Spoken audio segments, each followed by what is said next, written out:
At the charity gala, my daughter leaned close and whispered, trembling, "Dad, please don't say you're my father. I'm ashamed." She wanted me erased from her life because I'm just a janitor.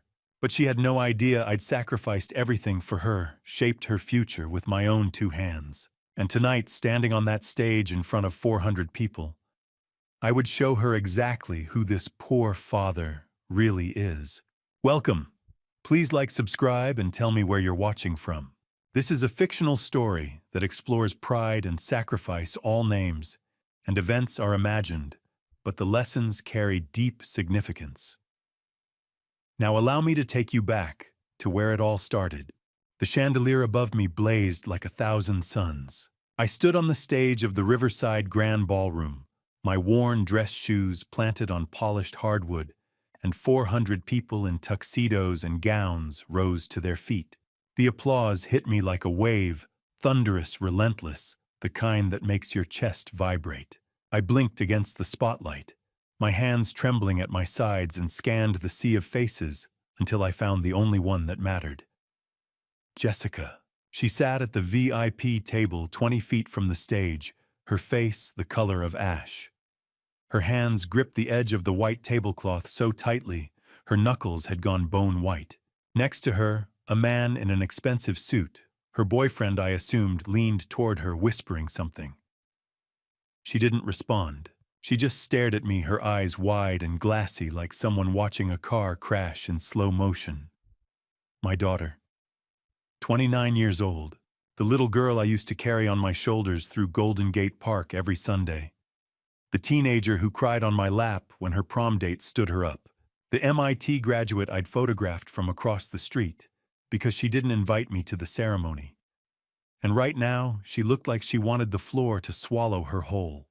"Ladies and gentlemen," Richard Harmon's voice boomed through the microphone. The CEO of Vertex Technologies stood beside me, silver-haired and confident, in a tailored tuxedo that probably cost more than my monthly rent. This man saved my life. The applause swelled again. I heard whistles, cheers, someone shouting, "Thank you for your service." I didn't feel like a hero. I felt like an imposter in a $15 suit jacket I'd bought at Goodwill in 2005. Richard kept talking. Something about Fallujah. March 2004. An IED, a burning Humvee. Me pulling him out while shrapnel tore into my shoulder. The audience gasped at the right moments, murmured their approval, dabbed at their eyes with cloth napkins. I barely heard it. All I could see was Jessica sinking lower in her chair, her face turning from ash to a sickly gray. And what makes Marcus even more remarkable, Richard continued, his hand on my shoulder, is what I discovered when I found him last year. I wanted to run. I wanted to grab the microphone and say, "Stop. Please. My daughter is dying over there, and I don't know why." But I didn't. Because 2 hours ago, she'd made me promise. 6:47 p.m. The coat check area. The gala hadn't started yet. Guests milled around the lobby, champagne flutes in hand, talking about stock portfolios and Napa Valley second homes. I'd arrived early, parked my 08 Civic 3 blocks away, so no one would see it next to the Teslas and Mercedes in the valet line. My jacket smelled like the closet it had hung in for 2 decades. My tie, salvaged from a thrift store, had a small stain near the bottom I'd tried to hide by tucking it into my waistband. I was adjusting it in the hallway mirror when I heard her voice. "Dad." I turned. Jessica stood 5 feet away, a vision in a navy dress that probably cost more than I made in a month cleaning office floors. Her hair was swept up, her makeup flawless. She looked like someone from a magazine, like someone I didn't recognize. "Sweetheart," I said, smiling. What are you doing here?" The words came out sharp, panicked. She glanced over her shoulder at the crowded lobby, then grabbed my arm and pulled me down the hall past the restrooms into the small alcove where guests hung their coats. "Jessica, I told you," I said, confused. "Richard invited me. I'm a VIP guest. He's honoring me for..." I know. Her voice cracked. I know what he's doing. Dad, you can't be here. What? When they introduce you? When you go on stage? She stepped closer, her eyes shining with tears. Please, please don't say you know me. The world tilted. I reached for the wall to steady myself. What are you talking about?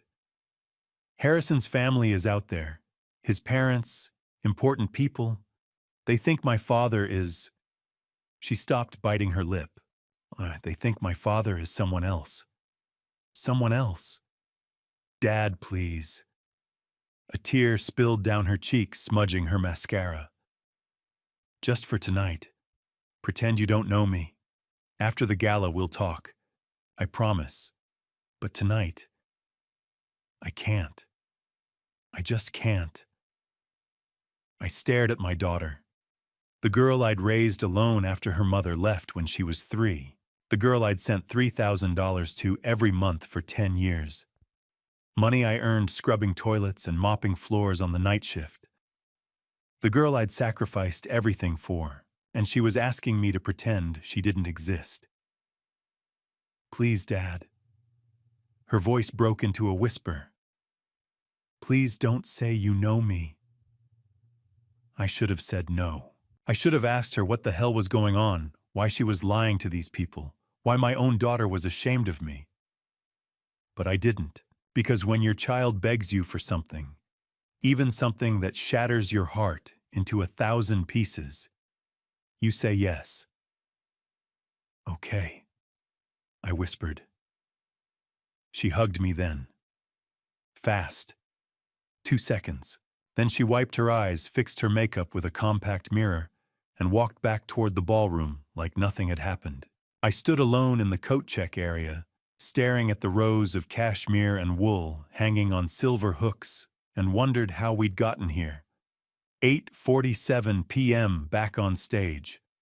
The applause finally died down. Richard was still talking, but the words sounded like they were coming from underwater. I looked at Jessica one more time. She'd slumped forward, her forehead resting on her hands. The man beside her. Harrison put his arm around her, but she shook him off. And then I understood. She hadn't wanted me to come because she was ashamed. Ashamed of the janitor father in the cheap suit. Ashamed of the man who drove a beat-up Civic and lived in a studio apartment in the Tenderloin. Ashamed that I wasn't good enough for her new world.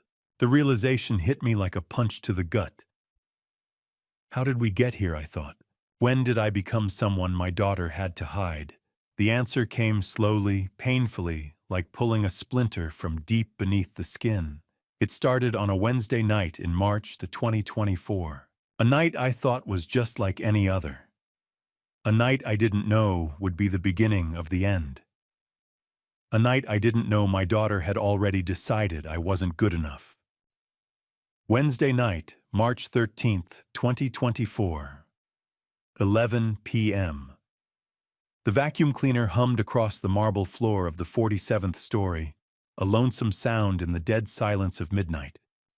Through the floor-to-ceiling windows, San Francisco glittered below the Bay Bridge, lit up gold headlights streaming down Market Street, the distant glow of AT&T Park. Up here, the city looked peaceful, orderly.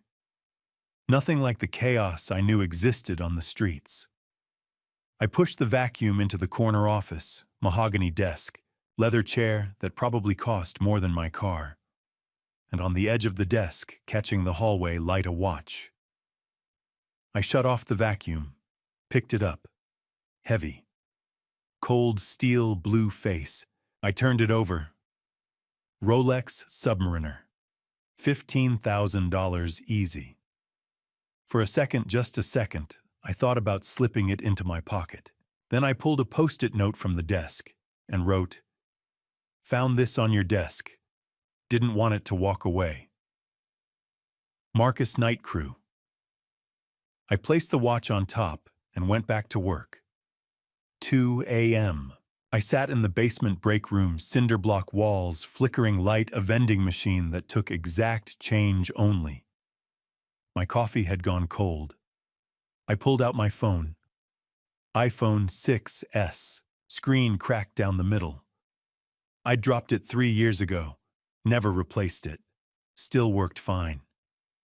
I opened my investment app. The screen buffered on the building's old Wi-Fi. Then the numbers loaded. Portfolio value $8.7 million plus. I stared at it. Not with pride exactly. More like confirmation. 30 years of patience. 30 years of discipline. 30 years of small, boring decisions that most people would laugh at. And it had worked. I closed the app and let my mind drift back. San Diego, 1995. 28 years old. Fresh out of the Marine Corps after 10 years of service. 2 tours in the Gulf, 3 in Okinawa, 1 in Somalia. The Corps gave me discipline structure. The ability to make my bed with hospital corners at 0500 every morning. It also gave me a $5,000 discharge check and a handshake. I didn't know what to do with myself. No college degree, no family. My parents had passed when I was 19, no wife, no kids, just me and a duffel bag. I got a job as a night janitor at a community college, minimum wage.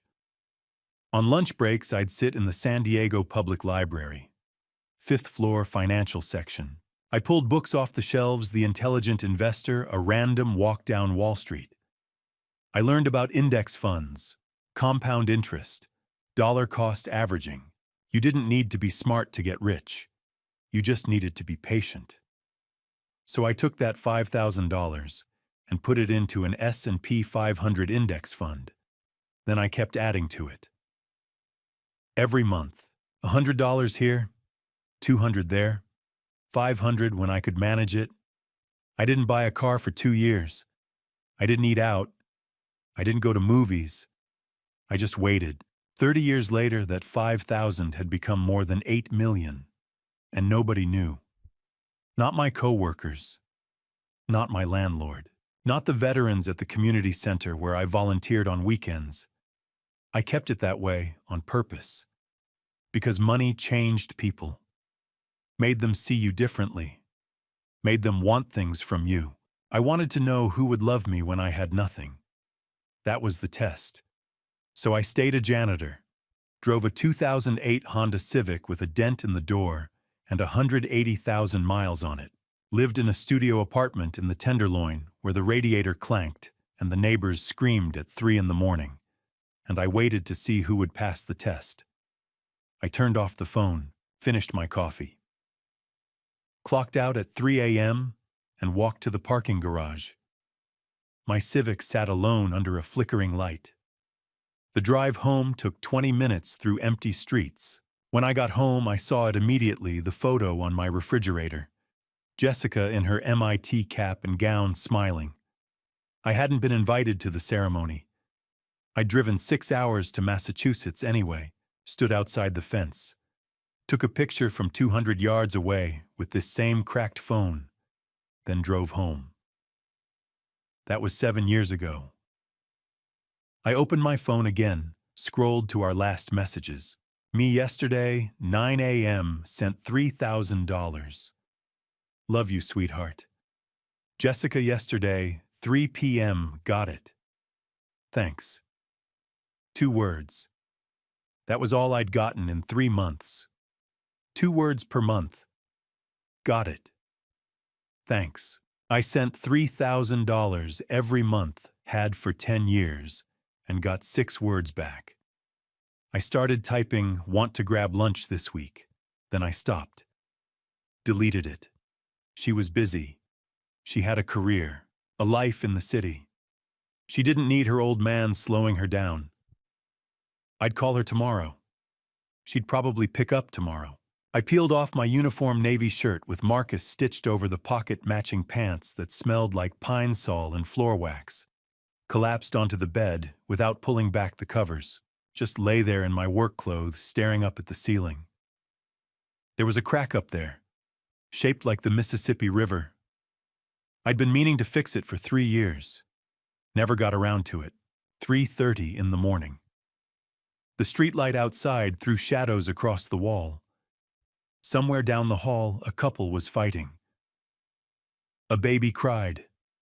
A siren wailed past on the street below. I closed my eyes. Tomorrow I'd call my little girl. Thursday morning, March 14th, 2024, 9:30 a.m.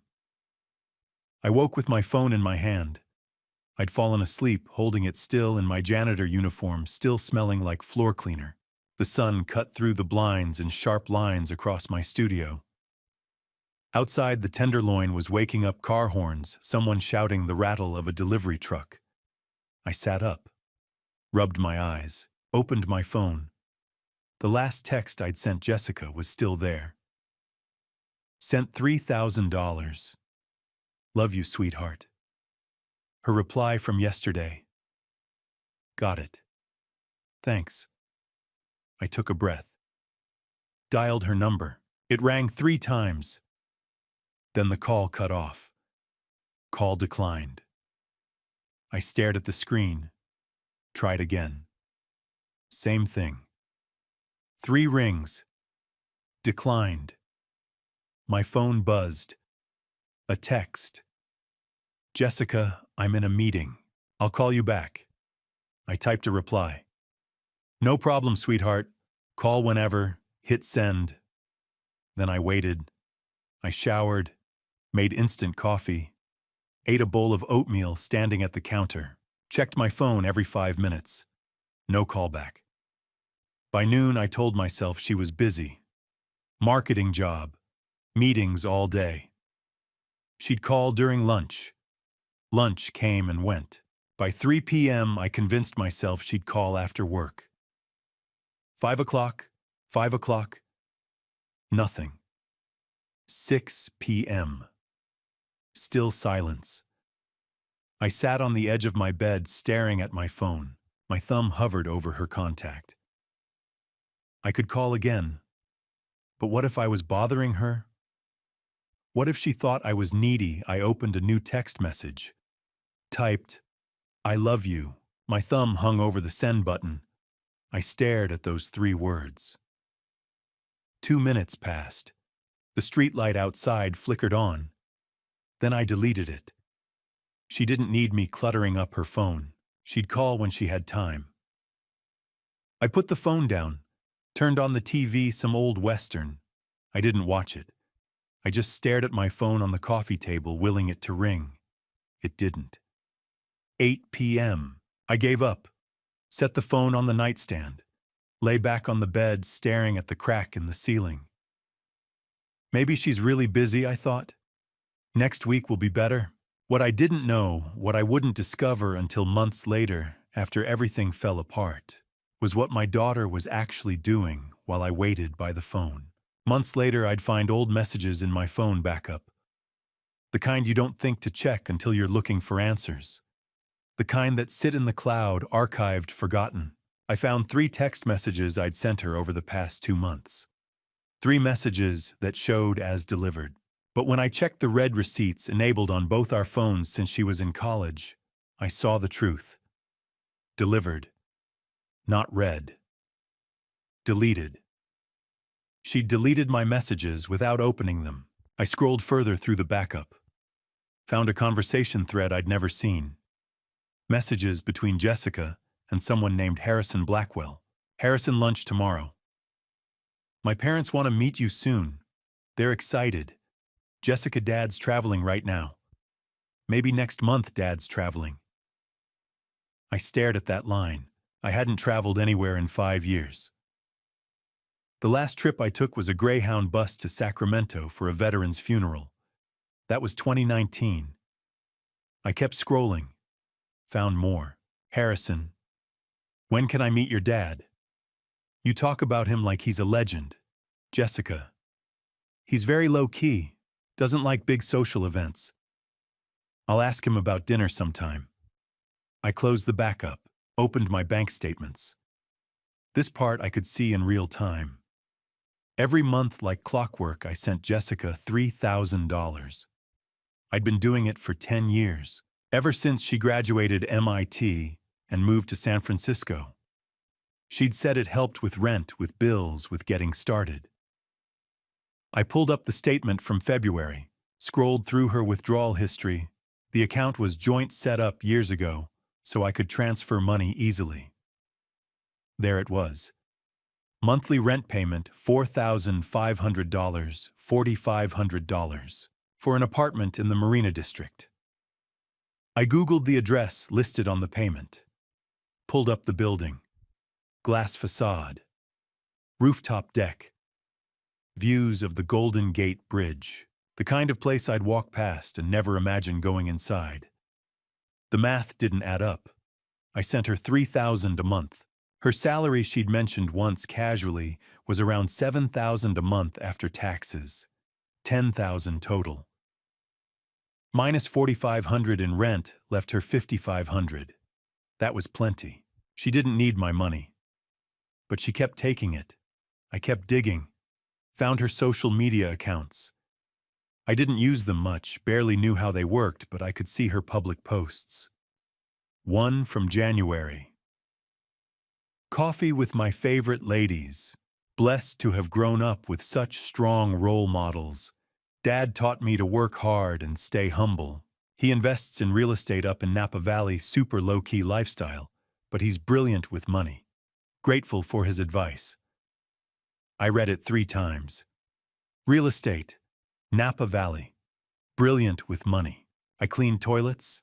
I mopped floors.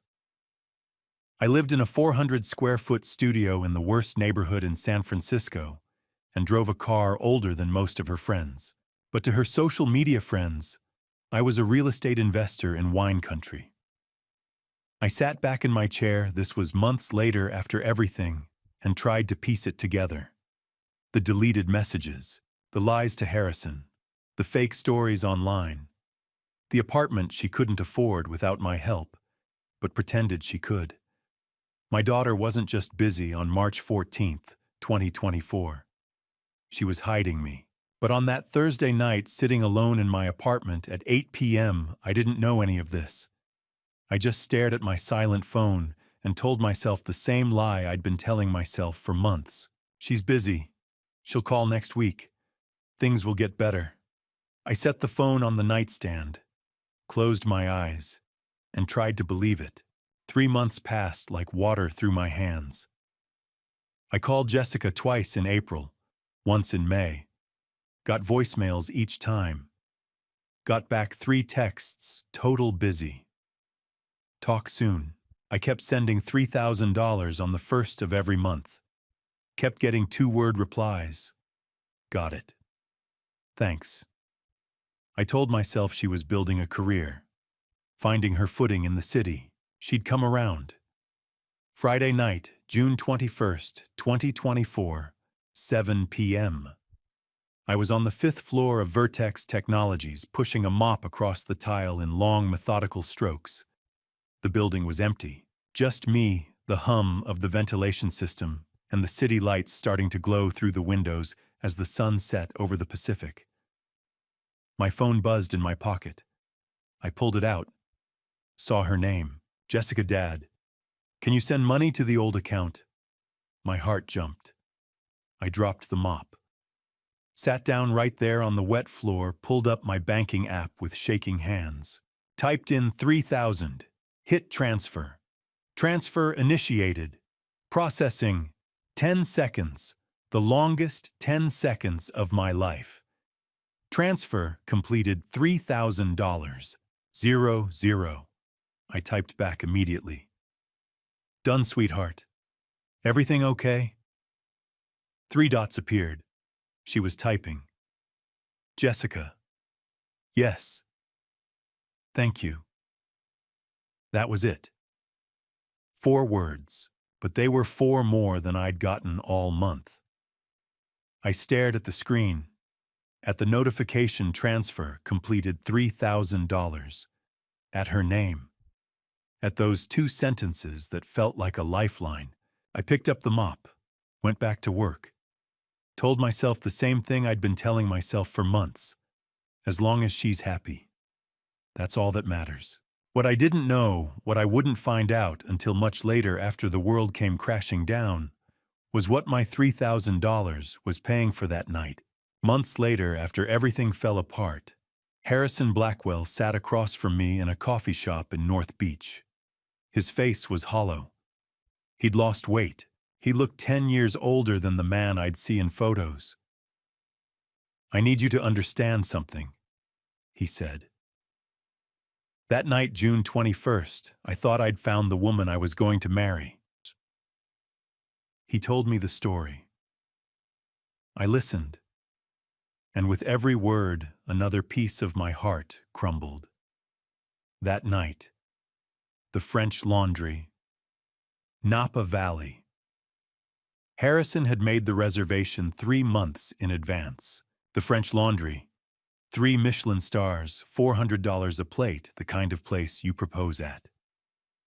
He picked Jessica up at 6, drove his Tesla up Highway 101 through Marin over the Golden Gate into wine country as the sun painted the hills gold.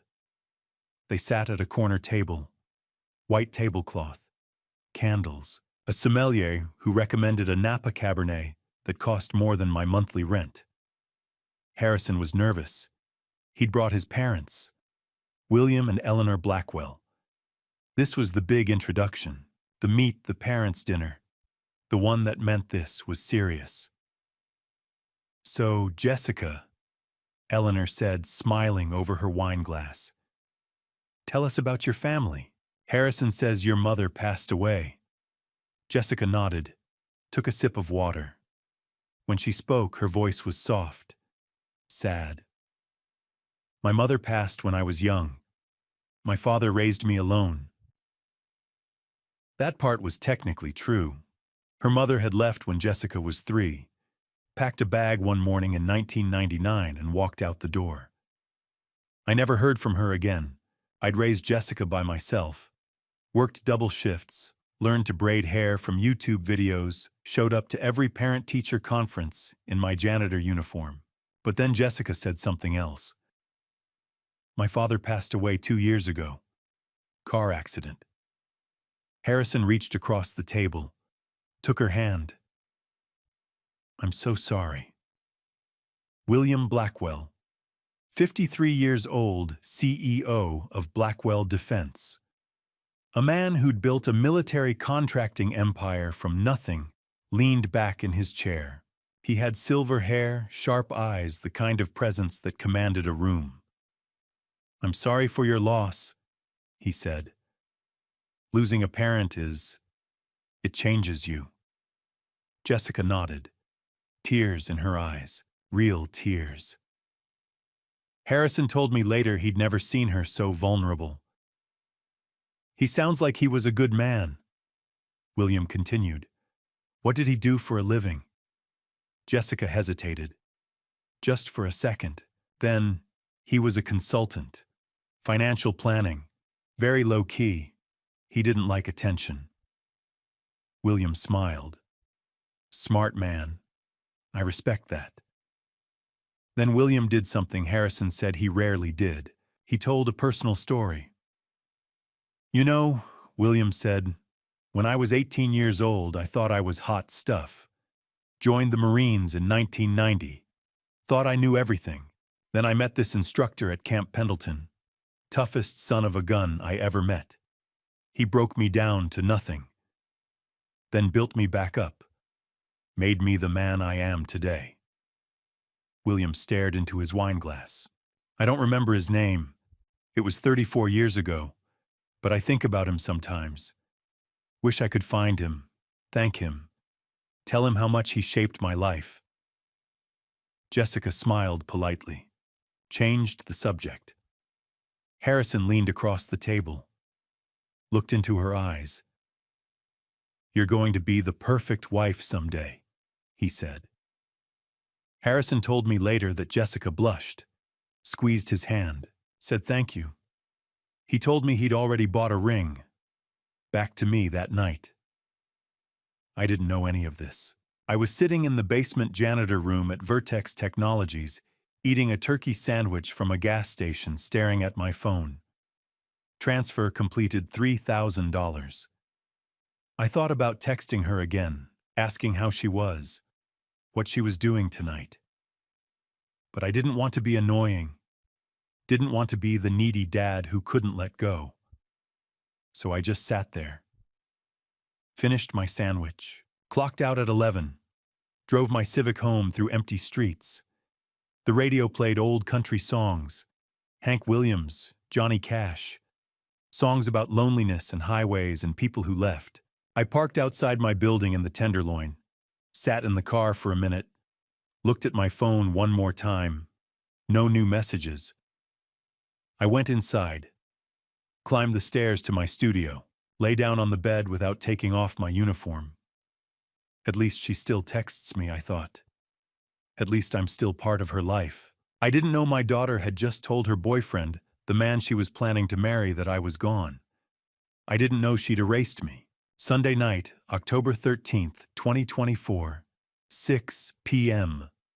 I sat on the edge of my bed, the same bed I'd slept in for 15 years, eating instant noodles from a styrofoam cup. 99 cents at the corner store. Chicken flavor. I'd had the same dinner 3 nights in a row. My phone sat on the nightstand. Screen dark. Silent. I stared at it between bites. Picked it up. Opened my messages. The last text I'd sent Jessica was 4 days ago. Sent $3,000. Love you, sweetheart. Her reply. Got it. Thanks. I started typing, have you had dinner yet? My thumb hovered over send. I read it 3 times. Then I deleted it. Put the phone back down. She was busy. She had a life. She didn't need her old man checking in on her eating habits like she was still 12 years old. I finished the noodles, threw the cup in the trash, lay back on the bed and stared at the ceiling crack. The one shaped like the Mississippi River. What I didn't know, what I wouldn't learn until months later after everything came crashing down, was where my daughter was that night. Months later, Eleanor Blackwell sat in my apartment. She'd insisted on coming, said she needed to see how I lived. She sat in my only chair, a folding one from Target, holding a cup of tea I'd made with a microwave and a chipped mug, and she told me about the night of October 13th. She cried while she told me. I'm not sure I've ever seen someone look so ashamed. That night, the Blackwell Mansion, Pacific Heights. Jessica arrived at 7 p.m. Eleanor said she looked stunning, navy dress, hair done, the kind of polish that comes from money. But Eleanor didn't know the truth. Didn't know that dress had been bought with money I'd sent. Didn't know Jessica lived in a $4,500 a month apartment in the Marina District paid for with my $3,000 plus her $7,000 salary. Didn't know Jessica was walking into that mansion wearing a lie. The Blackwell house was something out of a magazine. 4 stories, Victorian architecture, views of the bay. The dining room had a table that sat 12. Crystal chandelier. China that had been in William's family for 3 generations. 4 people sat down to dinner that night. William Blackwell, 53 years old, CEO of Blackwell Defense, a man who'd built a $100 million military contracting company from nothing. Eleanor, 51, on the board of the San Francisco Symphony, gracious and warm. Harrison, their son, 33, sitting next to Jessica with his hand on hers. And Jessica, 29 years old, my daughter, playing a part. Jessica, William said, cutting into his steak. Tell us about your father. Harrison says you don't talk about him much. Eleanor told me Jessica's smile didn't waver, didn't even flicker. My father is a financial consultant, Jessica said smoothly. Very low-key. He works in Napa Valley real estate investments mostly. He's extremely private, doesn't like publicity. William nodded. Smart man. I respect that. In my business, the more you talk, the more trouble you get into. Your father sounds like someone I'd get along with. When can we meet him? Eleanor asked. We'd love to have him over for dinner. Jessica took a sip of water. He travels quite a bit. He's out of the country right now, actually. Maybe during the holidays. Eleanor said she'd never heard anyone lie so effortlessly. The conversation moved on. Wine, politics, Harrison's work. Then William leaned back in his chair and told a story. You know, William said, looking at Jessica, when I was younger, just a kid, really, I joined the Marines. Thought I was tough. Thought I knew everything. He swirled his wine, stared into it. I had this mentor, this instructor, toughest man I ever met. He didn't coddle us, didn't tell us we were special. He broke us down to nothing. Then he built us back up. Everything I am today, the discipline, the work ethic, the ability to lead, I learned from him. William looked up, met Jessica's eyes. I don't remember his name anymore. It's been so long. But I think about him sometimes. Wish I could find him. Thank him. Tell him how much he shaped my life. Harrison squeezed Jessica's hand. Your dad sounds like a wise man. I really want to meet him. Jessica smiled, said thank you. Eleanor told me later that Jessica's hand was shaking. Back to me. That night. I didn't know any of this. I was lying on my bed in the Tenderloin at 10:30 p.m. when my phone finally buzzed. One missed call. Jessica, then a text. Jessica, I'm tired. Going to bed early. Talk later, Dad. I sat up, typed immediately. Good night, sweetheart. Love you. I waited for a reply. 5 minutes. 10 minutes. 15. Nothing. I set the phone down, turned off the light, lay there in the dark, listening to sirens wail past on the street below. Maybe next time, I thought. Maybe tomorrow she'll call. What I didn't know was that October 13th was just the beginning. From that night until early February, 122 days, I tried to reach my daughter 8 times. October 25th, I called. Got voicemail. Left a message just checking in, sweetheart. November 15th, called. She declined. December 8th, called. Declined again. December 25th, Christmas. I called and left a voicemail. Merry Christmas, sweetheart. I love you. Hope you're having a good day. January 1st, 2025. New Year. Called to wish her a happy new year. Declined. January 20th. Voicemail. February 5th. Declined. In those 4 months, I got 3 text messages back. Busy. Will call soon. Love you too, Dad. 15 words total. I kept sending $3,000 on the 1st of every month. November 1st, December 1st, January 1st, February 1st, like clockwork.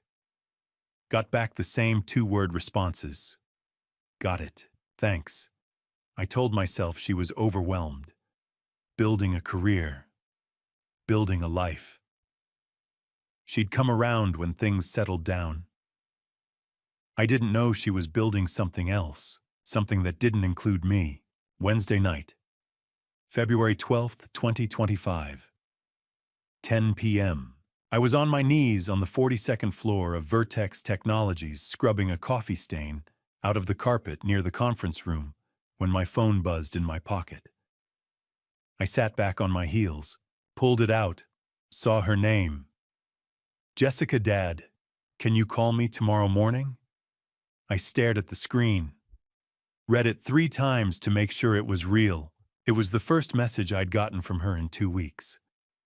The first time in 4 months she'd asked me to call her, instead of me begging for scraps of her attention. Since October, since that Sunday night, I'd sat alone eating 99-cent noodles. I'd called her 8 times, got voicemail or declined calls, got back 3 text messages total. 15 words. Busy. Will call soon. Love you too, Dad. I'd sent $3,000 on the first of every month like clockwork. November, December, January, February. Got back the same 2 words every time. Got it. Thanks. But this was different. She wants to talk to me. My hands shook as I typed back, "Of course, sweetheart." 9 a.m. 3 dots appeared immediately. Jessica, 10 a.m. better. Thanks, Dad. I smiled so wide my face hurt.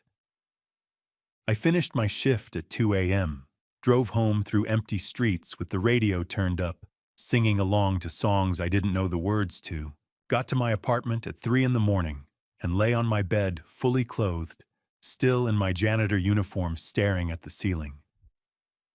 I couldn't sleep, couldn't stop smiling. 10 a.m. My daughter wanted to talk. Maybe she missed me. Maybe she finally had time. Maybe things were getting better. I set my alarm for 9, closed my eyes, tried to calm down. Tomorrow, I thought. Tomorrow, I'll hear her voice. What I didn't know, what I wouldn't discover until months later, after the gala, after everything exploded, was what my daughter was actually planning. Months later, a woman named Margaret Walsh came to see me. 45 years old, senior attorney at a corporate litigation firm in the financial district. Sharp suit, sharp eyes, the kind of person who didn't waste time. She sat in my apartment, my tiny tenderloin studio that smelled like cleaning products, because that's what I smelled like, and she opened her laptop. "Mr. Thompson," she said, "I need to show you something. It's going to hurt, but you need to see it." She turned the screen toward me.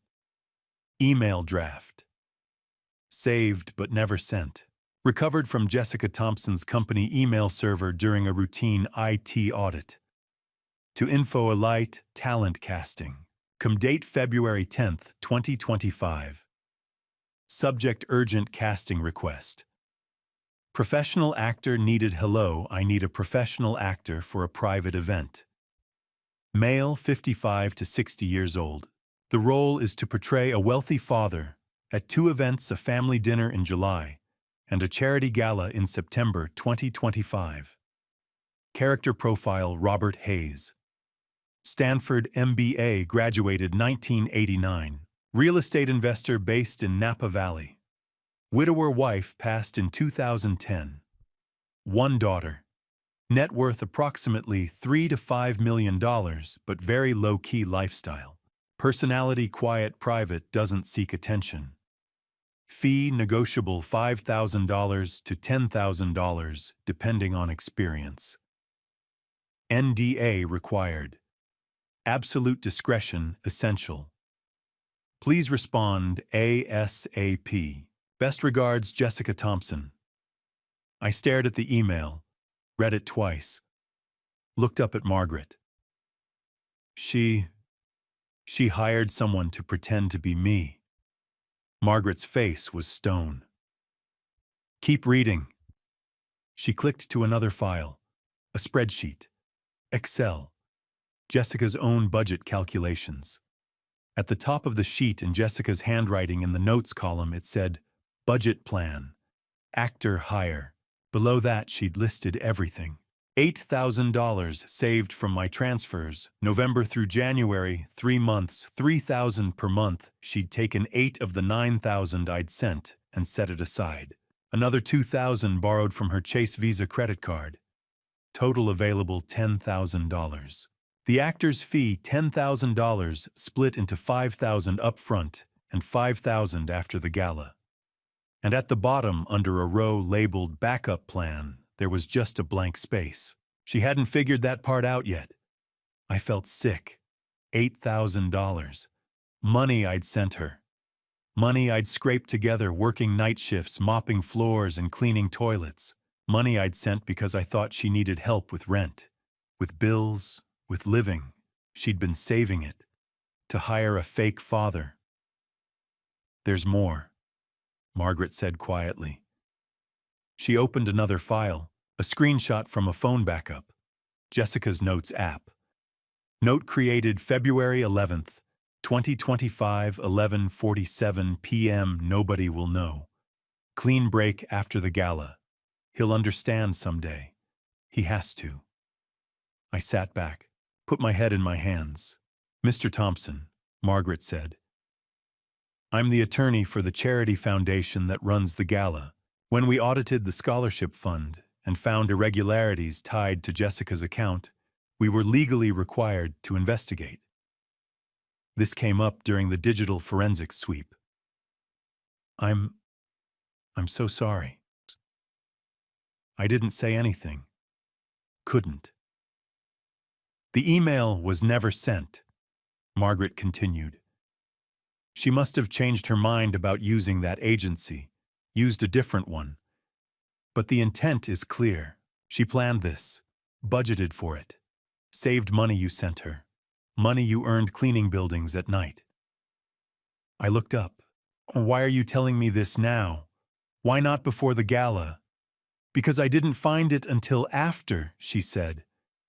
The audit started in October. We didn't finish until November. By then, you already knew. That was the truth. By November 2025, the gala had already happened. My daughter's lies had already unraveled on stage in front of 400 people. But sitting there in my apartment in February 2025, the night she'd asked me to call her at 10 a.m., I didn't know any of this. I was lying in my bed at 3:30 in the morning on February 13th, smiling in the dark, thinking about how my daughter finally wanted to talk to me. I didn't know she wanted to ask me not to go to the gala. I didn't know she'd already found someone to replace me. I didn't know I was the problem she was trying to solve. I just lay there in my janitor uniform, too excited to sleep, thinking 10 a.m. I'll call my little girl. Things are finally getting better. Wednesday afternoon, March 5th, 2025. 3 p.m. I stood on the 47th floor of Vertex Technologies, squeegee in hand, wiping down the floor-to-ceiling windows that looked out over San Francisco. The financial district stretched below glass towers, the Bay Bridge glinting ferries cutting white lines across the water. I thought about this morning. 10 a.m., Jessica had actually picked up. Dad, I'm doing great, just busy with work. Love you. 90 seconds. Then she was gone. I told myself it was progress. She'd picked up. She'd said she loved me. Take what you can get, I thought. What I didn't know was what was happening at that exact moment 20 miles south. Months later, a man named David Torres sat across from me in a North Beach cafe. 55 years old, gray hair, thin, the kind of face you'd forget in 5 minutes. When she first approached me, David said, I thought it was a joke. Nobody hires actors for real life. But Jessica had. And David told me everything. That afternoon. Blue Bottle Cafe, Financial District. David arrived at 3 p.m. The cafe was crowded, tech workers, tourists photographing lattes. He spotted Jessica at a corner table, navy suit, hair pulled back, a manila envelope in front of her. She stood, shook his hand. Professional. Mr. Torres, thank you for coming. I saw your work at the Shelton Theater. You were excellent. David had played small regional roles for years. Barely made $20,000 annually. Your message said you needed an actor, he asked. Jessica slid the envelope across the table. Open it. Inside a typed dossier. Character profile Robert Hayes, age 58. Stanford MBA 1989. Real estate investor Napa Valley. Widower wife past 2010. One daughter. Net worth $3 to $5 million. Low-key lifestyle. Drives Lexus. Wears Brooks Brothers. Plays golf. David read it twice. Is this for a film? No, Jessica said. Real life. I need you to play this role at 2 events, a family dinner in July, a charity gala in September. You'll convince my boyfriend's family that you're my father. David set the dossier down. Where's your real father? Jessica's jaw tightened. My real father isn't someone I can introduce to my boyfriend's family. Why not? She looked away. He's a janitor. He cleans office buildings at night. He's not educated. He didn't go to college. He drives a 2008 car. He lives in a Tenderloin studio. My boyfriend's family has expectations. He wouldn't fit in. So you're ashamed of him. I'm being realistic, she snapped. Then softer, it's better this way. David sat back. 30 years of acting, community theater, bit parts. Never made more than $20,000 in a year. So what's the pay? Jessica slid a second envelope across the table. Heavier. $5,000. Cash. Now. David opened it. $50 bills. 5,000 more after the gala, Jessica continued. Plus expenses. But you sign an NDA. You tell no one. Violate it, you return all fees and pay damages. She pulled out a document, 3 pages, single-spaced. David thought about his rent. 3 months late. His car. Repo notice last week. He picked up the pen, signed, counted the bills, folded them into his pocket, shook her hand. When do we start? Jessica smiled for the first time. Tomorrow. We have 4 months. By September 5th, you need to be Robert Hayes. Completely. David nodded, walked out with $5,000 in his pocket, and wondered what kind of father could make a daughter hate him that much. Back to me. That afternoon. I didn't know any of this. I was still on the 47th floor finishing the last window when my phone buzzed at 3:30. Jessica, Dad, busy this week. Talk later. Love you. I smiled, typed back. Take your time, sweetheart. I'm here whenever you need me. 5:30 p.m. I packed up my squeegee spray bottles rags, loaded everything into the cart. Took the service elevator down, walked to my Civic in the parking garage, drove home through rush hour. At a red light on Market Street, I looked at my phone on the passenger seat. Her message still glowing. Love you. At least she said love you, I thought. That's something. March through May. 12 weeks. 84 days. I kept working my night shifts. Kept mopping floors on the 42nd through 47th stories of Vertex Technologies. Kept sending $3,000 on the 1st of every month. March, 1st April, 1st May, 1st like clockwork. Kept calling my daughter. Kept getting silence. What I didn't know was that while I waited by the phone, someone else was learning how to become me. Months later, after the gala, after everything collapsed, David Torres sat in my apartment with a spiral notebook, worn, coffee-stained, pages filled with his handwriting. This is everything, he said. Every week, every lesson, everything Jessica made me memorize. He opened it. Let me read. Week 1, March 7th to 13th, 2025. Day 1, San Francisco Public Library, 5th floor financial section. Jessica's assignment, learn the basics. P/E ratios, cap rates, REITs, Napa Valley wine country real estate trends. Day 3, Jessica sends me a 50-page document. Robert Hayes' complete backstory. Born Palo Alto, 1967. Stanford undergrad, then MBA. Graduated 1989. Worked at Merrill Lynch, 1989 to 1995. Left to start Hayes Capital Management. She made this up. Doesn't exist. Wife Margaret. Met at Stanford. Married 1990. She got cancer. Passed in 2010. One daughter. Jessica Thompson. I'm supposed to memorize all of this. Make it real. Make it mine. Week 3. March 21st to 27th, shopping day. Jessica takes me to Nordstrom, buys me a Tom Ford suit. Gray. $2,000. I've never worn anything that expensive in my life. She makes me walk in it, sit in it, stand in it. You're a CIO, she says. Act like one.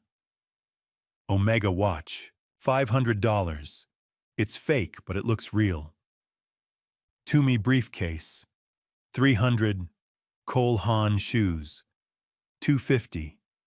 She teaches me how to shake hands. Firm. 3 seconds of eye contact. Not too long, not too short. You're confident, she says, but not arrogant. You've made your money. You don't need to prove anything. Week 5. April 4th to 10th. We meet 3 times this week, different cafes. She drills me. Her dad housed the market, me choppy. The feds being hawkish. I'm rotating into municipals. Her good, but say it slower. You're not in a hurry. You have all the time in the world. We practiced for 2 hours. Same questions, different answers. She corrects my posture, my tone, the way I hold my coffee cup. Everything. You can't mess this up, she says. Harrison's family is smart. They'll notice if you're off. Week 8, April 25th. May 1st, golf lessons. Online videos. I've never golfed in my life. Jessica says I don't need to be good. Just need to look like I've done it. Know the terms. Handicap, birdie, par, backswing. She quizzes me on Stanford's MBA program. 1987 to 1989. Before the internet. Before everything was online. Hard to fact check. She's smart. Picked a time period that's fuzzy. She makes me memorize Napa restaurants. The French Laundry, Auberge du Soleil, La Toque, Meadowood, the restaurant at Meadowood. I'm supposed to talk about them like I've been there 100 times. You're low-key wealthy, she says. You don't brag, but people know. They can tell. Week 10, May 9th to 15th, full dress rehearsal. We're in her apartment. She makes me sit at her dining table. She plays herself, then she plays Harrison. Then she plays Harrison's father, her as Harrison's dad. Mr. Hayes, what do you think about the defense sector, me, volatile? But Blackwell Defense has strong fundamentals. I admire your hedging strategy during the 2020 downturn. A lot of firms panicked. You didn't. She smiles. First time in weeks. Perfect. Say exactly that. We go through 20 different scenarios. What if they ask about Margaret? What if they ask about my business? What if they want to visit Napa? She has an answer for everything. But you're my father, she says. You have to be perfect. Week 12. May 23rd to 30, final run-through. I'm wearing the suit, the watch, the shoes. I'm sitting like a CEO, talking like a CEO. I know the backstory forward and backward. Stanford MBA 1989. Merrill Lynch. Hayes Capital Management. Margaret. Cancer. 2010. Jessica sits across from me, studies me, doesn't say anything for 5 minutes. Then, you're ready. I closed the notebook, looked at David. She spent 12 weeks, I said. 12 weeks turning you into me. Into someone better than you, David said quietly. That's what she told me. He's a good man, but he's not someone I can show them. You are. I didn't say anything. Couldn't. Because while David was learning to be Robert Hayes, I was learning what it felt like to disappear. My 12 weeks. March 7th to May 30th, 2025. March 1st. I sent $3,000. Texted love you, sweetheart. Got back 2 words. Got it. Thanks. March 10th. I called. She declined. Texted in a meeting. March 18th. Called again. Voicemail. I left a message. Just checking in, Con. Hope work's going well. Miss you. No response. April 1st. Sent 3,000. Texted, how's work? 6 hours later. Good, busy, April 12th. She answered. 4 minutes. Longest conversation we'd had in months. Dad, I'm swamped. Can I call you back? Of course, sweetheart. She never called back. May 1st. Sent 3,000. May 20th. Called.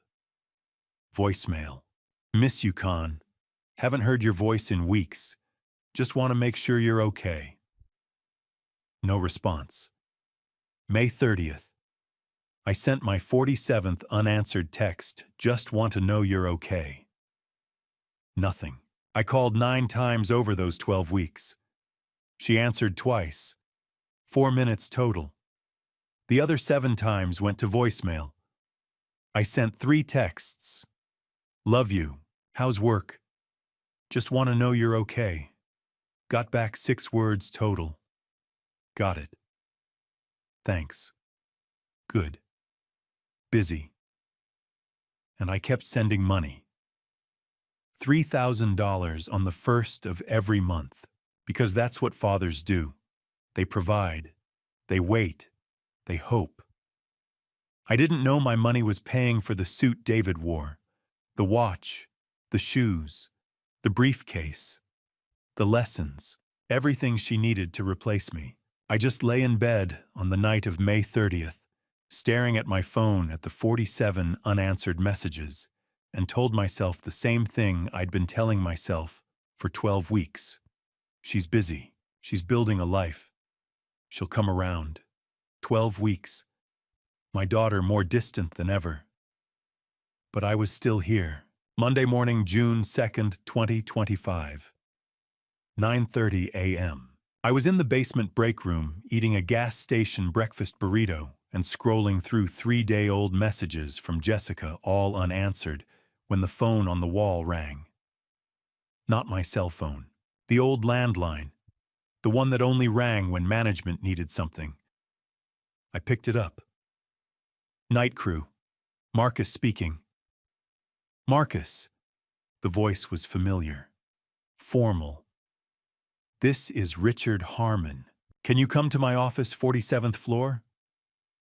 I almost dropped the phone. Richard Harmon, the CEO, calling me directly. Sir, is everything okay? Did I do something wrong? No, nothing like that. I just need to speak with you. Are you free now? I looked down at my janitor uniform. Navy blue, sweat-stained. My name stitched over the pocket in faded thread. I'm not really dressed for... You're fine, just come up, please. The line went dead. I stood there for 10 seconds, heart pounding. In 5 years of working at Vertex, I'd never been called to the executive floor during business hours. Never been asked to Richard Harmon's office. Night crew stayed invisible. That was the deal. I threw the burrito wrapper in the trash, wiped my hands on my pants, took the elevator up. The 47th floor was different during the day. Bright, busy, people in suits moving between glass-walled conference rooms. I felt like an alien, a janitor in a world of executives. Richard's assistant. A young woman with perfect hair and a headset smiled at me. Mr. Thompson, he's expecting you. Go right in. I knocked. Heard come in. Pushed open the door. Richard stood behind his desk. 56 years old, silver hair, sharp suit. The kind of man who commanded rooms just by existing. But when he saw me, he smiled, came around the desk, extended his hand. "Marcus, thank you for coming. Please, sit." He gestured to one of the leather chairs across from his desk. I sat, felt the leather creak under me, felt completely out of place. Richard sat across from me, leaned forward. His face was serious. "I need to ask you something," he said, "and I need you to say yes." He pulled an envelope from his desk drawer, thick, cream-colored, my name written on it in gold calligraphy. I opened it. Inside, an invitation, printed on cardstock so thick it felt like wood.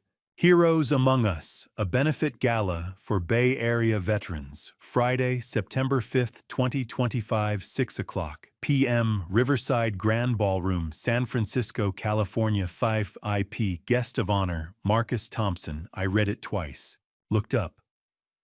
"Sir, I think there's a mistake." "No mistake. But I'm just—" "Marcus." Richard's voice was firm, serious. "You saved my life." I set the invitation down. "Sir, that was 21 years ago. I was just doing my job." "Fallujah," Richard said. "March 15th, 2004. Do you remember? I didn't want to." But I nodded. "Our convoy hit an IED." Richard continued. "The Humvee in front of us flipped, caught fire. I was in the back seat. My leg was pinned. Smoke was filling the cabin. I couldn't breathe. I couldn't move. I thought I was done." He looked at me. His eyes were wet. "You pulled me out. You ran into the fire. Your body armor was smoking. You took shrapnel to your shoulder." He pointed at my left shoulder.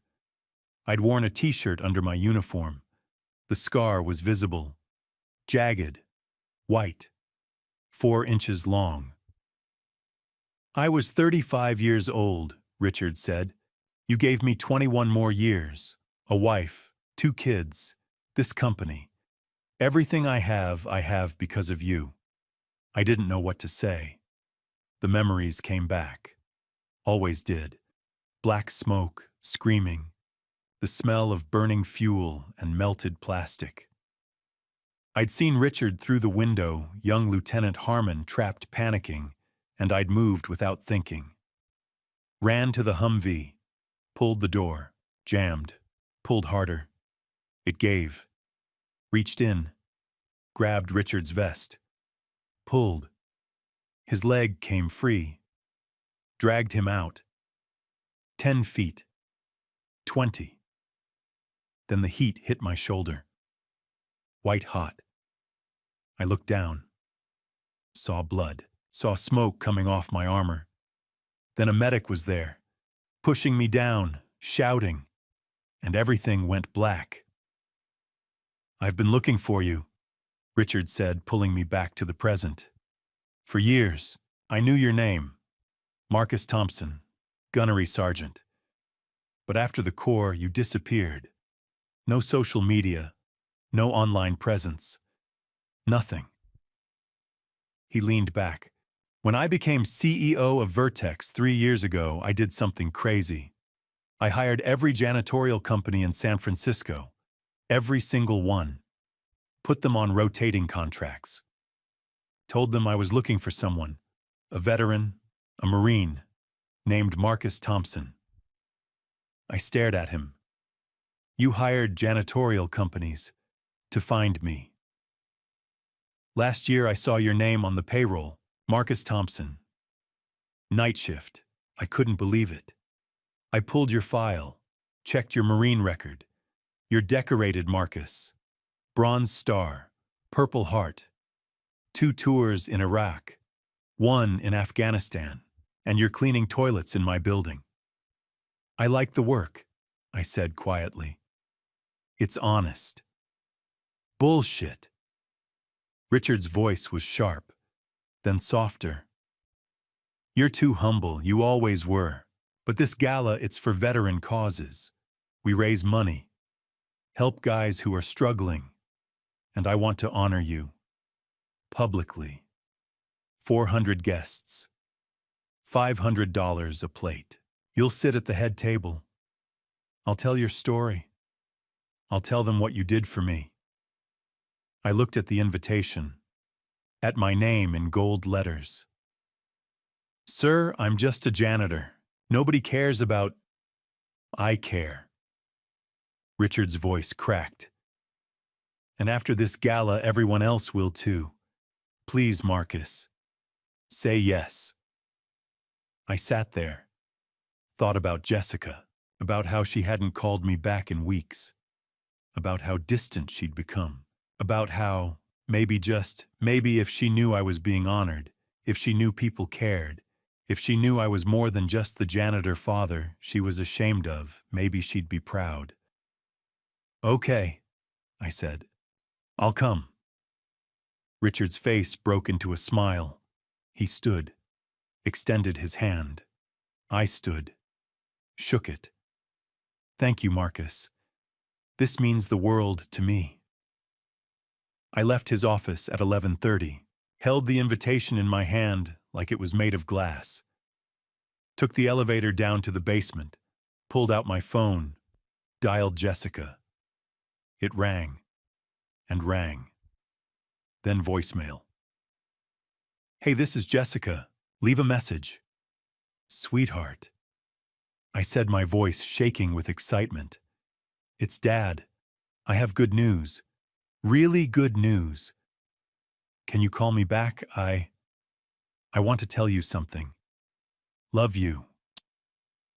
I hung up. Looked at the invitation again. September 5th, 3 months away. I imagined Jessica sitting next to me at the head table, watching me get honored, seeing people stand and applaud, seeing that her father wasn't just a janitor, that he'd done something, that he mattered. Maybe this will change things, I thought. Maybe she'll finally be proud. Saturday evening, July 12th, 2025, 6:30 p.m. I sat alone in my apartment eating cold pizza straight from the box. 4 slices left over from Thursday night. The cheese had gone rubbery, the crust stiff. I didn't bother heating it up. Outside my window, the tenderloin buzzed with its usual Saturday chaos, car horns, distant sirens, someone shouting in the street below. On my lap sat a worn photo album. I opened it slowly, turning pages I'd memorized years ago. Jessica at 5 wearing a pink princess dress for Halloween. Her mother had made it by hand. The smile on her face, pure, unguarded joy. Jessica at 10, first day of 5th grade backpack, almost as big as she was, standing on our old apartment steps. She'd waved at me before running to catch the bus. Jessica at 22, MIT graduation. That photo I'd taken myself. June 9th, 2018. I drove 6 hours from San Francisco to Cambridge, Massachusetts. Left at 3 a.m., arrived just before 9 a.m. Parked 3 blocks away, walked to Harvard Yard. The ceremony was held nearby. I stood outside the fence 200 yards back behind a tree. I'd bought a cheap phone with a camera just for that day. Through the crowd, I saw her. Black graduation robes, gold honor cords. She tossed her cap into the air with 400 other students. I snapped the photo. Blurry distant, but it was her. She never invited me. Never told me the date. I found out from a postcard the university had mailed to my address by mistake. I didn't approach her, didn't wave. I knew she didn't want me there. I just wanted to see her. One moment. Then I drove 6 hours home. Now, 7 years later, I stared at that same blurry photo. My phone buzzed. 6:45 p.m. A text from Jessica. Dad, I'm thinking about you. Hope you're doing well. My chest tightened. I set the pizza box aside, read the message 3 times, thinking about me. I typed a reply immediately. I'm good, sweetheart. How are you? Want to grab dinner this week? I hit send, watched the screen, waited. 1 minute, 5 minutes, 10, 15, nothing. I set the phone down on the arm of the couch screen facing up, went back to the photo album, turned another page. Jessica at 12 holding a science fair trophy. Jessica at 16 prom night standing stiffly beside a boy whose name I never learned. The phone stayed silent. Months later, Eleanor Blackwell told me what had happened that same night. While I sat alone eating cold pizza, my daughter was hosting a dinner party at the Blackwell family villa in Pacific Heights. 6 people around the table. William Blackwell, 53, CEO of Blackwell Defense Systems. Eleanor, his wife, 51, former professor of literature at Stanford. Harrison, their son, 33, vice president of operations. Caroline, 28. Harrison's younger cousin, a lawyer. Jessica, 29. And a man I'd never met. Robert Hayes. That's what Jessica introduced him as. His real name was David Torres, 55 years old, an actor. But that night he played the role of Jessica's father.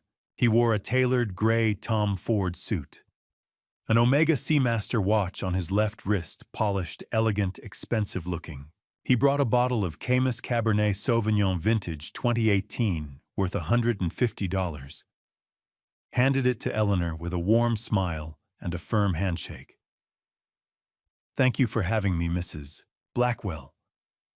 His voice was smooth, confident. The kind of voice that suggested decades of country clubs and boardrooms. They sat down at 6:30 p.m. The dining room was enormous. Crystal chandelier, mahogany table that could seat 12. China plates older than I was. Silverware that gleamed under soft golden light. William poured the wine, raised his glass. To family, he said, and to new friendships. Everyone clinked glasses. David, playing Robert Hayes, smiled and nodded. Eleanor asked him about his work. I'm in commercial real estate, David said smoothly. Mostly Napa Valley. Small-scale developments, boutique hotels, vineyard estates, that sort of thing. Low-profile investments. William leaned forward, interested. How did you weather 2008? David didn't hesitate. Badly, he said with a rueful chuckle. Lost about 40% in 2009. Took me nearly 10 years to recover. But I learned a lot. Diversified, got more conservative with my leverage. William nodded approvingly. Smart. A lot of people didn't survive that storm. Eleanor turned to David with a softer expression. Jessica mentioned you're a widower. David's face shifted just slightly. A flicker of practiced sadness. Yes, he said quietly. My wife Margaret passed away in 2010. Cancer. It's been 15 years now, but Jessica's been my anchor through all of it. He glanced at Jessica. She smiled, reached over, squeezed his hand. Eleanor's eyes glistened. You raised a remarkable daughter. I did my best, David said. Harrison spoke up. Did you serve Mr. Hayes? David shook his head. No, I wanted to. But I have a foot condition, old injury from high school football. Got a 4F classification. Never made it past the physical. William nodded. Understood. My father served. Navy. I have a lot of respect for anyone who tried. The conversation moved on. Politics, wine, the economy. David navigated every topic with ease. He laughed at William's jokes, complimented Eleanor's cooking. Spoke about Stanford's MBA program in the late 80s, like he'd actually been there. By 10 o'clock p.m., the dinner was winding down. William stood, shook David's hand firmly. "Robert, it's been a pleasure. Let's do this again." "Absolutely," David said. "Thank you again for your hospitality." Jessica walked him to the door. Eleanor watched them go, then turned to William. "He's wonderful," she said softly. "Jessica's so lucky." 10:15 p.m. My phone buzzed. I'd been staring at the MIT photo for over 3 hours. Jessica's reply finally came. "Hey Dad, sorry, crazy week. Let's try for dinner next week. I'll check my schedule and let you know." I read it twice, typed a reply. "Sure, sweetheart. Whenever works for you. Love you." No response. 10:30 p.m. I put the phone down on the couch. Looked back at the MIT graduation photo one more time. The blurry image of my daughter, 200 yards away, tossing her cap into the air with 400 other students. She was busy building her life. I was just part of the past. Sunday evening, July 13th, 2025. 8 p.m. I sat on my couch watching an old Western on TV. John Wayne Horse's Dusty Plains. I wasn't really paying attention. My phone buzzed on the coffee table, a notification from social media. I picked it up. I rarely used the app, only to check Jessica's posts every few weeks. I opened it. A new photo. Posted 2 hours ago. Jessica and a man I'd never seen before. They were sitting at a restaurant. I recognized the background immediately, Quince, a high-end spot in downtown San Francisco. I'd walked past it 100 times on my way to the bus stop. White tablecloths, soft lighting, the kind of place where a single meal costs more than I make in a day. Jessica was smiling, radiant, her hair down a navy dress I'd never seen. The man beside her was older, mid-50s, maybe 60. Silver hair neatly combed, gray suit, expensive looking, a watch on his wrist that caught the light, polished, elegant. His hand rested on the table near hers. The caption read, "Dinner with Dad." I stared at the screen. Dad. I zoomed in on the man's face. I'd never seen him before in my life. My hands started shaking. I hit the call button, 8:03 p.m. The phone rang once, declined. I typed a message immediately. "Sweetheart, I saw the photo. Who is that man?" I watched the screen. The message showed as delivered. No reply. I waited 5 minutes. 10. 15. Nothing. I called again. Declined. I sent another text. "Jessica, please. I'm confused. Who is he?" Still nothing. I set the phone down. Looked back at the photo. The man's face. The smile. The caption. Dinner with Dad. Week 1. July 13th to 19th. I called 5 times. 4 went to voicemail. 1 was declined while it was ringing. She saw my name and rejected it. I sent 8 text messages. Short ones, long ones, pleading ones. On July 16th, I finally got a reply. "Dad, I'm really busy right now. We'll talk later, okay?" That was it. 13 words. Then silence again. Week 2. July 20th to 26th. I called 4 times. All declined. On July 22nd, I wrote her an email, a long one. I sat at my kitchen table for 2 hours, typing and retyping. "Sweetheart, I'm worried. I don't understand what's happening. The man in the photo, who is he? Why didn't you tell me about him? I'm your father. Please talk to me." I hit send at 11:47 p.m. No reply. Week 3. July 27th to August 2nd. I called 3 times. All declined. On July 30th, I drove to her office, downtown San Francisco, a sleek glass building near the Embarcadero. I'd never been inside before. I arrived at 6 p.m. hoping to catch her as she left work. I walked into the lobby. Marble floors, modern furniture, a security desk near the elevators. A guard in a crisp uniform stopped me. "Excuse me, sir. Do you have an appointment?" "I'm here to see Jessica Thompson," I said. "I'm her father." The guard picked up a phone, dialed, waited. "Ms. Thompson, there's a gentleman here to see you. Says he's your father." Pause. "Okay, I'll let him know." He hung up, looked at me with a polite, neutral expression. "She's in a meeting right now. She asked if you could come back another time." I stood there for a moment. The lobby felt enormous, cold. "Can you tell me when she'll be free?" "I'm sorry, sir. I don't have that information." I nodded, turned around, walked back to my car. I sat in the driver's seat for 20 minutes staring at the building. Then I sent her a text. "I came to your office. Are you avoiding me?" No reply. Week 4, August 3 to 9. Complete silence. I didn't call, didn't text. I just opened the photo every night before bed and stared at it. Dinner with Dad. The man's face, his silver hair, his expensive suit.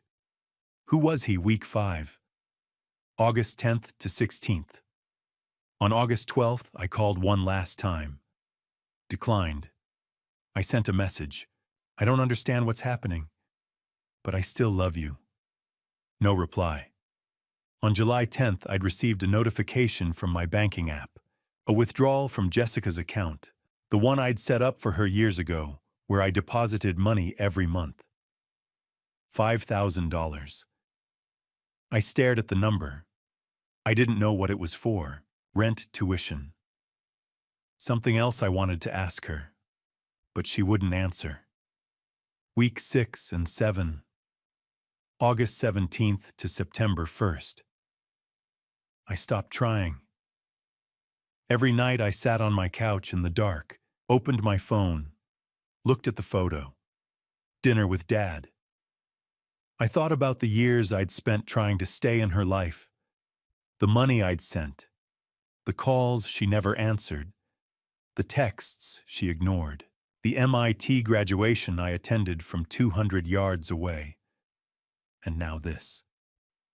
A stranger sitting beside her, smiling, playing the role I was supposed to have.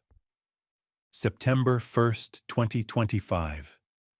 11 p.m. I sat in my apartment, lights off, staring at the ceiling.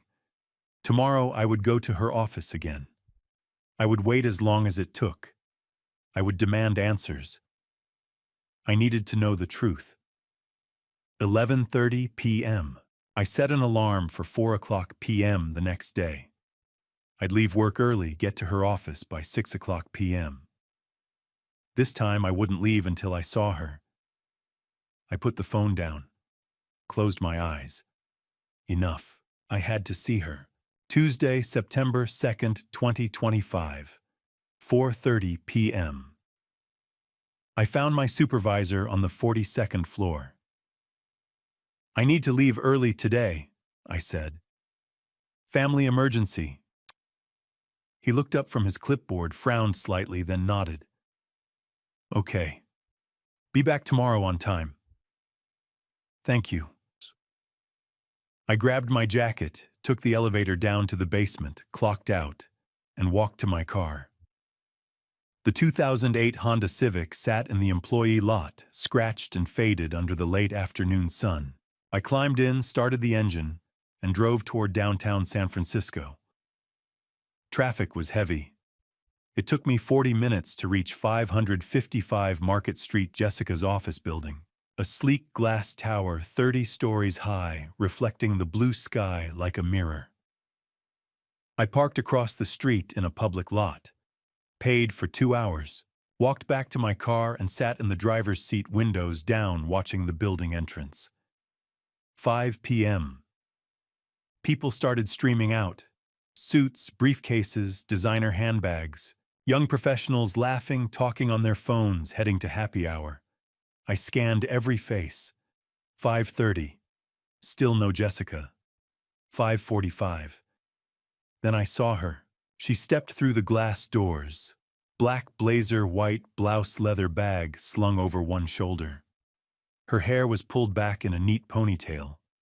She looked polished, confident, a woman who belonged in that world of glass towers and expensive coffee. I opened my door and stepped out. Jessica. She froze, turned. Her eyes went wide. Ed, what are you doing here? I walked toward her, crossing the sidewalk. You've been avoiding me for 7 weeks. I had no choice. She glanced around nervously, eyes darting to the people passing by. Dad not here. We can talk later. No. Now. I stopped a few feet away from her. Who is the man in the photo? Just a friend? You wrote dinner with Dad. She said nothing. I took a breath, steadied myself. Jessica, I have good news. The CEO of my company invited me to a gala this Friday, September 5th. I'm being honored. I wanted you to come with me. I thought you'd be proud. Her face went pale. It's this Friday, September 5th. Yes. 6 p.m. Riverside Grand Ballroom. I have a VIP invitation. You can bring Harrison. I'd like to meet him. Her hands started trembling. Dad, I can't go. I'm busy. Busy, what's more important than this? Her voice turned cold. Dad, don't go to that gala. I stared at her. What? You'll embarrass me. The words hit like a slap. I couldn't speak. She kept going, her voice shaking but firm. Dad, you're a janitor. Harrison's family, they're wealthy. His father runs a defense company. His mother sits on the board of the symphony. And you clean toilets. I felt my chest tighten. You're ashamed of me. Tears welled up in her eyes, but her voice stayed hard. You don't understand my world. Harrison and I were getting serious. His family expects a certain kind of father-in-law. And you're not that person. What about the man in the photo? That's none of your business. Did you hire someone to pretend to be me? She flinched. What? No. You're being paranoid. Then why have you been avoiding me? Why won't you let me meet Harrison? Because you don't fit in. I stood there silent, my heart breaking into pieces. She wiped her tears with the back of her hand. Dad, I love you. But please don't come to the gala. For me. I looked at her. My daughter. The little girl I'd raised since she was 3. The one I'd sent $3,000 to every month for 10 years. The one I'd dropped out of night school for so I could save enough to help with her MIT tuition. And now she was standing in front of me saying, "Don't come." What if I do? I asked quietly. She looked away. Then I won't see you anymore. The words hung in the air. I stared at her, waiting for her to take them back, to say she didn't mean it. She didn't. She turned, walked to her car, a silver Audi A4 parked in the lot behind the building.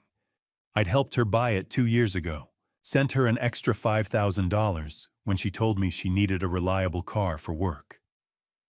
She got in, started the engine, drove away without looking back.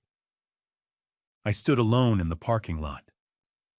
6:30 p.m. The evening air was cooling, the city lights beginning to flicker on. Around me, people hurried past, heading home, heading to dinner, heading to lives I would never be part of. I walked back to my Civic, sat in the driver's seat, gripped the steering wheel with both hands. My phone was on the passenger seat.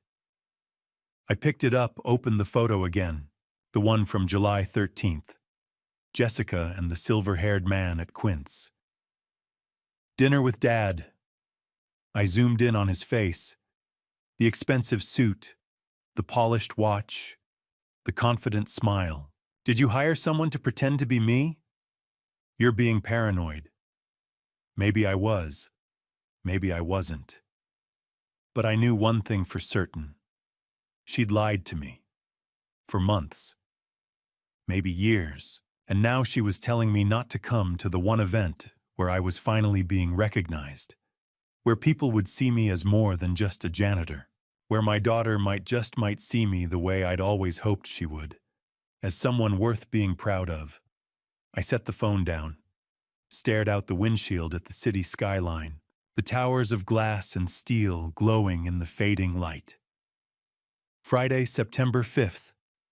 6 p.m. I would be there. Not because I wanted to hurt her. Not because I wanted to prove a point. But because she needed to know the truth. I wasn't someone to be ashamed of. 6:45 p.m. I started the engine and drove home.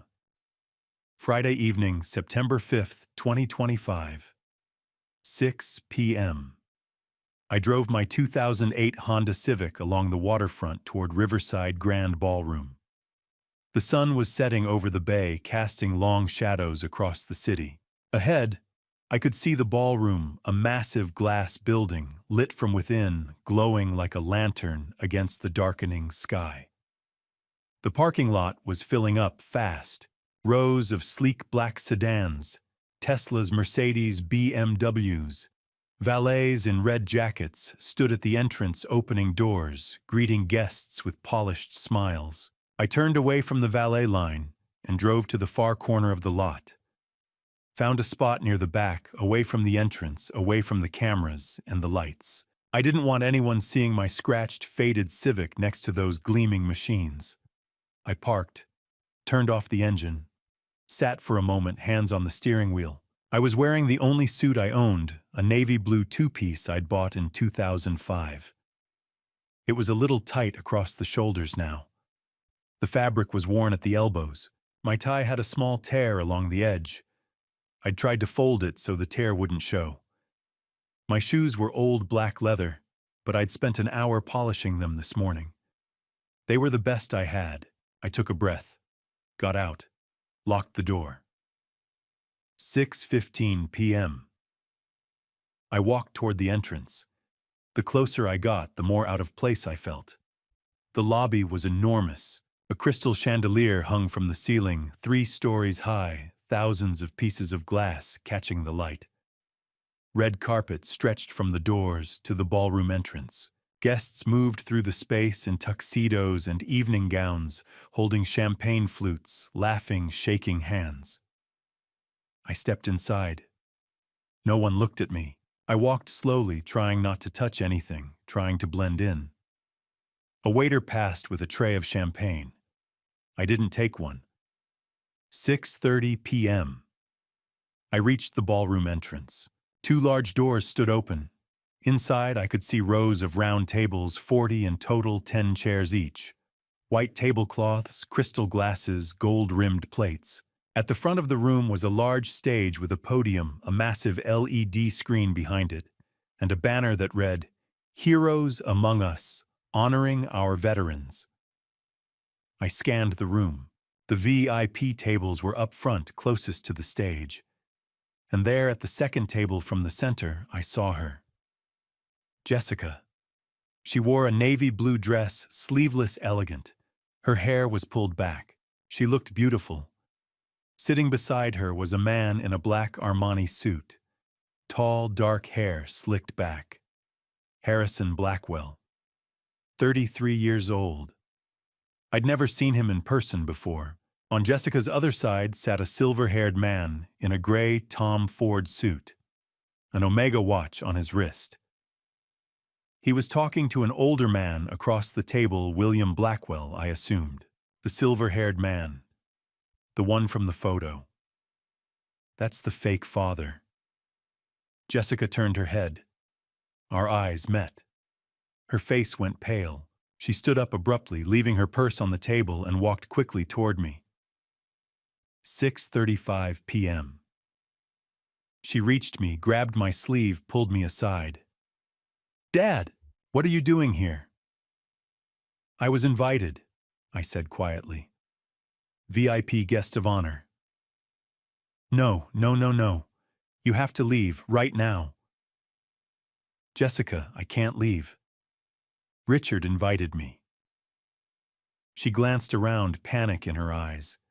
People were starting to notice. She grabbed my arm and pulled me out of the ballroom down a side hallway toward the coat check area. 6:47 p.m. The coat check room was empty.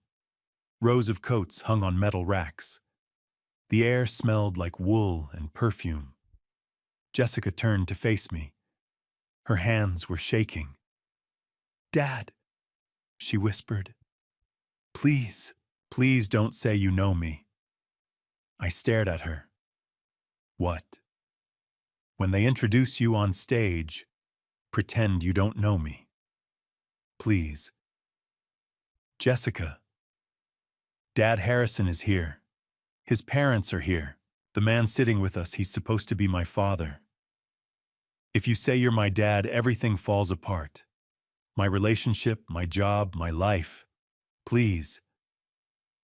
Tears started rolling down her cheeks. Her mascara was smearing. I looked at my daughter, the little girl I'd raised, the woman I'd sacrificed everything for. "You want me to pretend I don't know you?" she sobbed. "Just tonight. After tonight we'll talk. I promise. But tonight, please." I stood there in silence. 10 seconds. 20. My heart was breaking, but I nodded. "Okay?" She threw her arms around me, fast, tight, 2 seconds, then pulled away. "Thank you, Dad. I'm sorry." She turned and ran back toward the ballroom. I stood alone in the coat check room, 6:50 p.m. The coats hung silently around me, expensive fabrics, designer labels. I stared at them, feeling like I was drowning. This is the last thing she'll ever ask of me. And I said yes. 7:30 p.m. I sat alone at a table near the back of the ballroom. Not a VIP table, Richard would call me up later. From where I sat, I could see Jessica's table clearly. She was smiling now, laughing, leaning toward Harrison, touching his arm. The silver-haired man, Robert Hayes, was talking to William Blackwell, gesturing with his hands, looking every bit the confident, successful father-in-law. Jessica looked happy. No one at that table knew the truth.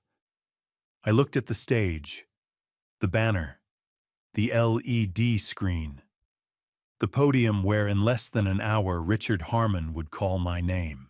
And when he did, everything would come to light. By 8 o'clock, everything would be clear. Comment from 1 to 10 to rate the story. This story contains dramatized elements to make it easier to tell. Not your thing, feel free to exit now. But if you're ready to witness what happens when Marcus's truth is finally exposed in front of 400 guests, stay tuned. 8 p.m. September 5th, 2025. I sat at my table near the back of the ballroom, staring at the plate in front of me. Filet mignon, perfectly cooked, garnished with rosemary and roasted vegetables. I cut a piece, put it in my mouth. I couldn't taste anything. My stomach was too tight. Suddenly the lights went out. A spotlight hit the stage. Richard Harmon stepped up to the microphone. He wore a black tuxedo perfectly tailored. His voice echoed through the ballroom. Good evening, everyone. Thank you for joining us tonight for Heroes Among Us, our annual gala supporting veterans in our community. Tonight, we've raised over $200,000. The crowd applauded. I set my fork down, hands trembling. 3 days ago, I'd sat in Richard's office on the 47th floor. He'd asked me to accept this honor at the gala. I'd said yes. Then I'd told him everything. The portfolio, the donations, the 30 years of silent investing. He'd stared at me for a full minute, speechless. "Why didn't you ever say anything?" he'd finally asked. "Because it didn't matter," I'd said. "But now, my daughter needs to know. She thinks I'm just a janitor. She's ashamed of me. I need her to see the truth." Richard had leaned forward, his expression intense. "Then let me tell them. Let me tell everyone." I'd nodded. "Please." Now standing under the spotlight, Richard waited for the applause to fade, then continued. "But tonight isn't just about money. It's about gratitude. 21 years ago in Fallujah, Iraq, a man saved my life. And tonight I want to introduce him to you." He pointed toward me. "Marcus Thompson, would you please come to the stage?" 400 heads turned in my direction. I stood. My legs felt like they might give out. I walked down the aisle between the tables. Faces watched me, curious, polite, indifferent. The spotlight followed me, blinding. I kept my eyes on the stage, focused on each step. My heart hammered in my chest. I climbed the stairs. Richard met me at the top, extended his hand. I shook it. His grip was firm, reassuring. He leaned close, whispered, "You okay?" I nodded. He turned back to the microphone. March 15th, 2004. Our convoy hit an improvised explosive device outside Fallujah. The Humvee caught fire. I was trapped in the back seat, my leg pinned under twisted metal. Smoke filled the cabin. The heat was unbearable. I thought I was gone. The LED screen behind us lit up. A photograph appeared. Me, 1995. Marine Corps dress uniform, 28 years old. Crew cut, a bronze star medal pinned to my chest. I looked young, strong, a lifetime ago. Richard continued. Gunnery Sergeant Marcus Thompson pulled me out. He took shrapnel in his shoulder doing it. He saved my life while risking his own. And do you know what he did after that? The audience was silent. He went back to work. No fanfare, no ceremonies. Well, he did receive a Purple Heart, but he never mentioned it. For 21 years, I searched for him. Last year, I finally found him. He was working the night shift at my company, mopping floors, the audience murmured. I felt every eye in the room on me. Richard pressed a button on the remote in his hand. The LED screen changed. But 3 days ago, Marcus told me something I never expected. A new image appeared. A screenshot of an investment app. The account name read M. Thompson. Below it, in large, bold numbers, portfolio value $8,743,267.43. The audience gasped. Whispers rippled through the ballroom. Richard smiled. Why, Marcus Thompson built this portfolio from a $5,000 discharge check over the last 30 years. A self-taught investor. He lives in a modest apartment in the Tenderloin. Drives a 2008 Honda Civic. Works as a janitor cleaning floors at night. Why? Because he's humble. Because he doesn't need money to define who he is. He paused, letting the words sink in. And do you know what else Marcus told me? The screen changed again. A list of donations appeared. SF Veterans Community Center, $250,000 Wounded Warrior Project. $150,000 Bay Area Homeless Veterans Fund, $200,000. Total $600,000. Richard's voice rose, filling the ballroom. Marcus has donated $600,000 to veteran causes over the past decade, anonymously. Until tonight, no one knew. Not his co-workers, not his friends, no one. The entire ballroom erupted. 400 people stood clapping, cheering. The sound was deafening, crashing over me like a wave. I stood on the stage, frozen. The spotlight was hot on my face. The applause pounded in my ears. I looked out into the crowd, searching. Jessica. I found her. She was still sitting at the VIP table, the only person not standing. Her face was completely white, drained of all color. Her hands gripped the edge of the table so hard her knuckles were pale. Harrison sat beside her, half standing, staring at her with confusion and concern written all over his face. William and Eleanor Blackwell were on their feet, applauding enthusiastically, smiling broadly, and beside Jessica, David Torres, the man pretending to be Robert Hayes. He sat perfectly still, his face, rigid jaw clenched tight. Jessica's eyes met mine across the ballroom. For a moment, everything else disappeared. I saw it all in her expression. Shock, disbelief, horror, shame. "You'll embarrass me," she'd said 3 days ago. "You're just a janitor. You clean toilets." And now 400 people were giving me a standing ovation. The applause continued for what felt like an eternity. Richard stood beside me, hand on my shoulder, smiling, waiting patiently for the crowd to settle. Slowly, the clapping died down. People began to sit. The murmurs faded. Richard raised the microphone again. His voice was quieter now, more serious. "But there's more," he said. "Marcus did something even more extraordinary." I turned to him, confused. "What else?" 8:40 p.m. September 5th, 2025. I stood on the stage, still dazed from the applause, trying to process what had just happened. Richard turned to me, his expression softer now. Marcus," he said into the microphone, "you did something even more extraordinary for your daughter." I blinked. Daughter? I hadn't told Richard about Jessica. How did he know? Richard smiled gently. "When I found you, I ran a background check. I hope you don't mind. You have a daughter, Jessica Thompson, 29 years old, graduated from MIT in 2018. The LED screen behind us changed. A photograph appeared. Jessica in her MIT graduation robes, black cap, gold honor cords draped around her neck. She was smiling, bright, proud, full of hope. The audience applauded warmly. I looked down into the ballroom, searching for her. Jessica stood abruptly, her hands flying up to cover her face. Richard continued, "But here's what moved me most. Marcus, you set up a scholarship fund." The screen changed again.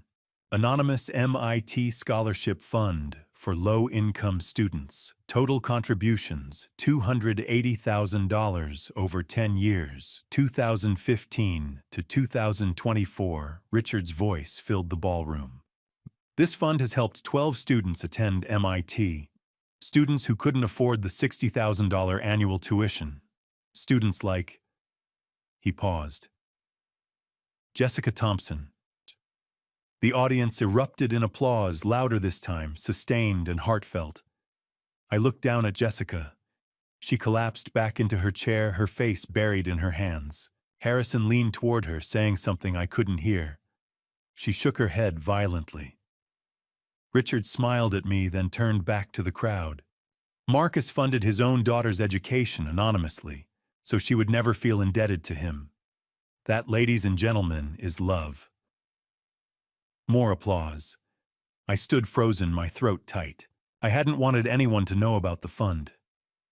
I'd set it up through Richard's company years ago, asked him to manage it quietly. I'd never tracked the details. I'd trusted him. Richard's expression shifted. His smile faded. His voice grew serious. "But," he said slowly, "tonight I also need to address something difficult." I turned to him confused. "Sir?" He waved a hand toward the side of the stage. A woman walked out. Mid-40s, black suit, her hair pulled back in a tight bun. She carried a folder in one hand and took the microphone Richard handed her. "Good evening," she said, her voice calm and professional. "I'm Margaret Walsh, legal counsel for this scholarship fund. As part of our annual audit, we discovered an irregularity in the MIT Scholarship Fund." The audience went silent. Margaret opened the folder. Over the past 3 years, $108,000 was withdrawn from the fund without authorization. The murmurs started immediately, low, uncertain rippling through the ballroom. The LED screen changed again. A bank statement appeared. Withdrawals $3,000 per month times 36 months equals $108,000, period, January 2022 to December 2024. Margaret continued. "We traced the withdrawals. The money was transferred into an account owned by Jessica Thompson." Gasps. I felt the floor tilt beneath me. "What?" I whispered. Margaret glanced at me briefly, then back at the audience. "The withdrawals match Ms. Thompson's rent payments for her apartment in the Marina District, $4,500 per month. $3,000 from the scholarship fund, $1,500 from another source." The screen changed once more. A lease agreement appeared. Jessica Thompson, $1,200. Marina Boulevard, San Francisco monthly rent. $4,500 lease start date. January 1st, 2022. I stared at the screen. The numbers blurred. I looked down at Jessica. She was standing now, her face flushed bright red, tears streaming down her cheeks. Harrison stood beside her, his hand on her shoulder. His expression caught between confusion and alarm. William and Eleanor Blackwell stared at her, their faces frozen in shock. David Torres, Robert Hayes, sat perfectly still, like a statue, his jaw clenched tight. Margaret's voice cut through the noise. "To be clear, Marcus Thompson did not authorize these withdrawals. Ms. Thompson had access to the fund through a shared banking app Mr. Thompson had set up years ago to send her monthly support payments. She used that access to withdraw money from the scholarship fund without his knowledge or consent." The ballroom erupted in whispers. Heads turned. People stared at Jessica, at me, at the screen.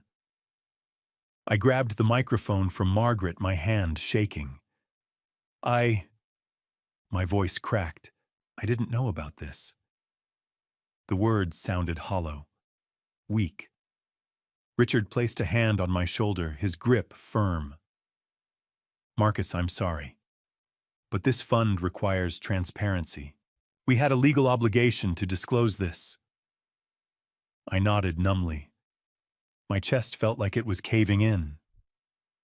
I looked down at Jessica again. She was sobbing now openly, her shoulders shaking. Harrison stood beside her, his hand still on her shoulder, but his expression had changed, confusion, hardening into something colder. William and Eleanor whispered to each other, their faces pale. David Torres didn't move. The audience buzzed with conversation, shock, judgment, pity, curiosity. I stood on the stage, my legs like lead, watching my daughter cry. She stole from the fund, from the scholarship I set up to help students like her, from the money I'd saved for 30 years. She stole from me, 9 p.m. Suddenly, William Blackwell stood up at the VIP table. He stepped away from his seat, walked toward the stage, his eyes locked on me. He pointed directly at me. "Wait!" he said loudly, his voice cutting through the noise. "I know that face. 9 p.m. September 5th, 2025. William Blackwell stepped onto the stage without asking permission. He didn't look at Richard. He didn't acknowledge the audience. He walked straight toward me, his eyes locked on my face. He stopped 2 feet away, stared at me. Gunnery Sergeant Thompson. I blinked. Sir. Gunnery Sergeant Marcus Thompson, Camp Pendleton, 1990. Charlie Company. You trained me. I looked at his face. Silver hair, strong jaw, something familiar in his eyes. And then I remembered. Private Blackwell. He smiled. His eyes were red wet. Yes, sir. He turned to the audience, took the microphone from Richard's hand. Ladies and gentlemen, he said, his voice steady and loud. This man standing here is the reason I'm alive. Not just in Fallujah, before that, in 1990. I was 18 years old, an arrogant kid. Thought I was tough. Gunnery Sergeant Thompson was my drill instructor at Camp Pendleton. He broke me down. Then he built me back up. He taught me discipline, honor, courage, everything I am today. CEO, father, veteran, I owe to this man. The audience applauded. Not polite applause, real, sustained applause. William turned back to me, extended his hand. I shook it. Then he pulled me into a tight military hug, the kind you give a brother. He whispered in my ear. Thank you, Gunny, I whispered back. You made me proud, son. He released me, stepped back. Then he turned toward the ballroom, his eyes scanning the VIP table. He pointed. Who the hell are you? The audience went silent. David Torres stood slowly. His face was pale. William's voice was ice. Jessica introduced you as her father, Robert Hayes, Napa real estate investor.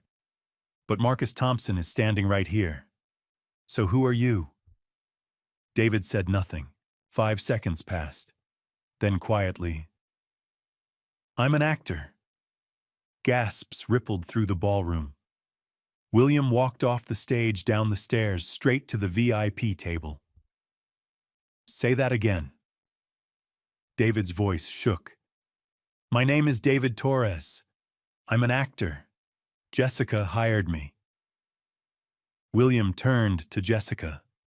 She was sitting, her face streaked with tears, her hands trembling. You hired a fake father.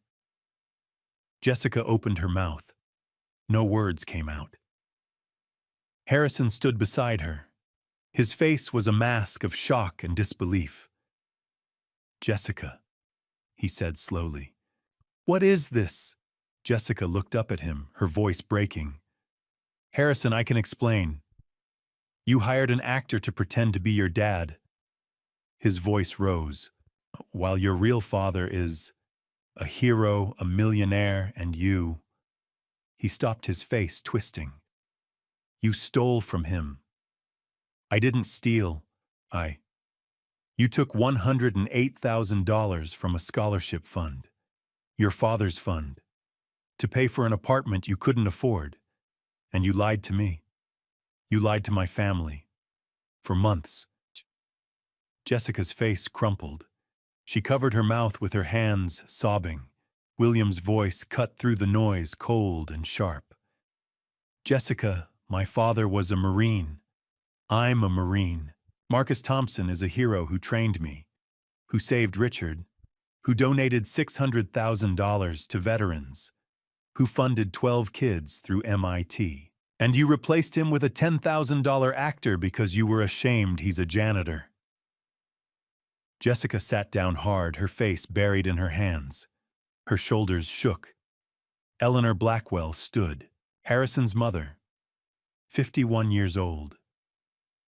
She looked at Jessica, shook her head slowly, then turned and walked out of the ballroom. Harrison looked at Jessica one last time. His expression was cold, distant. I can't. He paused. I can't continue this." He turned and followed his mother. William walked back to the stage, reached into the inside pocket of his tuxedo, and pulled out a checkbook. He wrote quickly, tore off the check, and handed it to me. "Gunnery Sergeant Thompson, this is for your service, for your sacrifice, for everything." I looked down. The check was made out for $1 million, signed William Blackwell. I stared at it, shook my head. "Sir, I can't accept this." "You can, and you will. Consider it a thank you 35 years overdue." He shook my hand firmly, turned back to the audience. "This," he said, his voice ringing through the ballroom, "is a real man. Not that fake garbage we just saw." He walked off the stage and left. The ballroom was silent. I stood there holding the check. $1 million. The number didn't feel real. I looked down at the VIP table. Jessica sat alone. David Torres was gone. The table was empty, 4 chairs abandoned. People stared at me, at her, at the empty seats. No one spoke. No one moved. 9:30 p.m. Richard stepped beside me, leaned close, and whispered, "Marcus, you should go." I nodded. I folded the check, put it in my jacket pocket, and walked off the stage through the back exit. I didn't look back. Friday night, September 5th, 2025. 10 p.m. I drove my Civic home through empty streets. The city was quiet. I parked in my usual spot, climbed the stairs to my apartment, unlocked the door, and walked inside. I pulled the check from my jacket pocket. $1 million. William Blackwell's signature at the bottom. I set it on the kitchen table. Then I sat down in the dark. I didn't turn on the lights. I just sat there staring at the check in the dim glow from the street lamp outside my window. I couldn't sleep. I lay in bed, eyes open, staring at the ceiling. Every time I closed my eyes, I saw her face. Jessica, sitting alone at that empty VIP table, crying. Mascara streaking down her cheeks. 3 a.m., Saturday, September 6th. I picked up my phone, 47 missed calls. All from Jessica, 23 text messages. "Dad, I'm sorry. Please pick up. I can explain. Dad, please. I know I messed up. Please talk to me. Dad, I'm begging you." On and on. 19 more messages just like that. I set the phone down. I didn't reply. Over the next few weeks, I learned what happened to her. Some of it I saw on the news. Some of it I heard from Ray Martinez, a 75-year-old veteran I knew from the Veterans Community Center. Some of it I found out by accident. Saturday, September 6th. 9 a.m., Ray called me. "Marcus, you need to see this." A video had been posted on social media.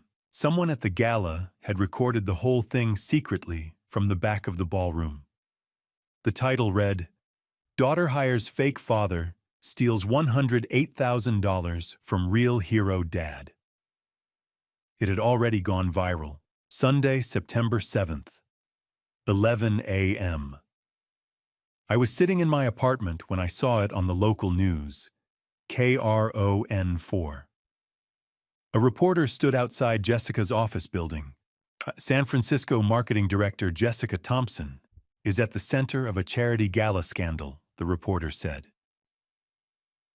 Thompson allegedly hired an actor to impersonate her father, while her real father, a decorated Marine veteran, stood on stage just feet away. Jessica's photo appeared on the screen, her professional headshot, smiling, confident. I turned off the TV. Tuesday, September 9th, 3 p.m. Ray called again. "Marcus, I saw the news. That's your daughter." Yes. She's getting attacked online, man. Bad. The video's at 5 million views now. Comments are brutal. I said nothing. Ray continued. People are calling her every name in the book, saying she's ungrateful, saying she deserves everything that's coming to her. Tuesday, September 9th, 5 p.m. Ray called back. They fired her. Her company. I heard it from a friend whose kid works there. She's out, Monday, September 15th. I received an email from the property management company that owned Jessica's Marina District apartment. They'd sent it to me because I was listed as her emergency contact. Ms. Thompson currently owes 3 months' rent totaling $13,500. An eviction notice has been filed. Please contact us immediately to resolve this matter. I stared at the email for 10 minutes. Then I closed my laptop. Saturday, September 20th. I opened social media. I rarely used it, but I wanted to see if Harrison had said anything. He had. A post. Public. Posted 2 hours earlier. Sometimes you discover people aren't who you thought they were. Moving forward. The photo showed Harrison alone. Hiking somewhere in Marin. No mention of Jessica, no explanation. Just that. Moving forward. Wednesday, September 25th. Ray called. Marcus, I saw her. Where? At the VA food bank. She was in line picking up groceries. Looked bad, man, really bad. Thin, tired. She didn't see me. I didn't say anything. I gripped the phone tighter. Said nothing. Monday, October 6th. Ray called again. She moved. Out of Marina. I asked around. She's in the Tenderloin now. Studio apartment. $800 a month. Working 2 jobs. Waitressing at some diner. Delivery on the side. I closed my eyes. You okay, Marcus? Yeah. You gonna call her? I don't know. I sat in my apartment that night, looked at my phone, scrolled through the 47 missed calls, all from the same number. My hand shook. I wanted to call her back, but I couldn't. Monday, October 6th, 11 p.m. My phone buzzed. A new text from Jessica. Dad, I'm sorry. I was wrong. I'm not asking you to forgive me. I just want you to know I love you. I stared at the message for a long time. Then I started typing. I love you too. My finger hovered over the send button. 5 minutes passed. Then I deleted it. I set the phone down. Didn't send anything. Monday, October 6th, 11:30 p.m. I picked up the check from the kitchen table. $1 million. I'd kept it there for a month untouched. I drove to the Veterans Community Center, the same place where I'd volunteered for years. The same place where Ray and I drank coffee on Sunday mornings. I walked inside. The director was still there working late in her office. I handed her the check. I want to donate this, I said. She looked at the amount. Her eyes went wide. Marcus, in honor of all who served, I said. She nodded, tears in her eyes. Thank you. I drove home, climbed the stairs, unlocked the door, lay down on my bed, still in my clothes. I stared at the ceiling. Maybe this was how she learned. Maybe this was how she became the person she was supposed to be. Maybe. October 7th, 2025. I started volunteering at the San Francisco Veterans Community Center. 3 times a week. Mondays, Wednesdays, Fridays. 6 to 9 p.m. right after my night shift ended. The center was a low brick building in the Mission District. Veterans came in for meals, for company, for help with paperwork. I served food, stacked chairs, mopped floors, listened to stories from men and women who understood sacrifice. On my second week, I met Ray Martinez, 75 years old, Vietnam veteran, white hair, kind eyes, sitting in a wheelchair. He'd been volunteering at the center for 20 years. One evening, as I stacked chairs, Ray rolled up beside me. "Marcus," he said quietly, "you're the man from the gala, the one with the daughter." "Yes." "Have you talked to her?" "No." "Why not?" I set a chair down. "She chose money over me. She hired a fake father. She stole $108,000. She needs to learn this lesson." Ray was quiet for a moment. Then he leaned forward. "Learn what, Marcus? That her dad abandoned her the same way she abandoned you. Two wrongs don't make a right, brother." I didn't answer. October 15th. Ray found me in the kitchen washing dishes. "I saw her again yesterday, at the VA food bank. She asked about you. I told her you're volunteering here." I kept scrubbing. "What did she say?" "Nothing, just nodded. Then she left." My hands were shaking. November 1st. I sat at my kitchen table late at night checking the MIT Scholarship Fund statement on my laptop. I scrolled through the transactions, and then I saw it. Date: October 28th, 2025. Deposit $50. Note: Jessica Thompson. Repayment. I stared at the screen for a full minute. $50. Not much compared to $108,000, but it was something. She was repaying it. My chest tightened. I closed the laptop, sat in the dark. November 15th. Another deposit. Date: November 10th, 2025. Deposit $100. Note: Jessica Thompson. I called Ray. She's sending money to the fund. "I know," Ray said. "She told me. Said she's going to pay back every dollar, even if it takes her the rest of her life." Ray paused. "Marcus, that's your daughter. She's trying." "I know." December 20th. Ray rolled up beside me as I folded donated clothes. "She's working 2 jobs, Marcus. Waitressing at IHOP on Mission. Delivery on the side, riding a bike in the rain. Living in a studio apartment in the Tenderloin, you know that neighborhood. It's rough." I kept folding. "She's eating instant noodles, wearing the same coat every day, and she's sending every spare dollar to that scholarship fund. $850 so far. At this rate, it'll take her 10 years to repay the full $108,000. Ray paused. "But she's doing it, Marcus. She's actually doing it." I looked at the donation board on the wall. Near the top, written in neat black marker, Jessica Thompson. $500 my daughter was changing. December 24th, 2025. Christmas Eve. 6 p.m. The center was nearly empty. I was alone in the kitchen cleaning up when I heard a knock on the side door. I opened it. Jessica stood in the rain. The streetlight behind her cast a yellow glow through the drizzle. Her hair was soaked, plastered to her face. She wore an old gray coat too thin for the weather. Her hands were red from the cold. She'd lost weight, 15 pounds, maybe more.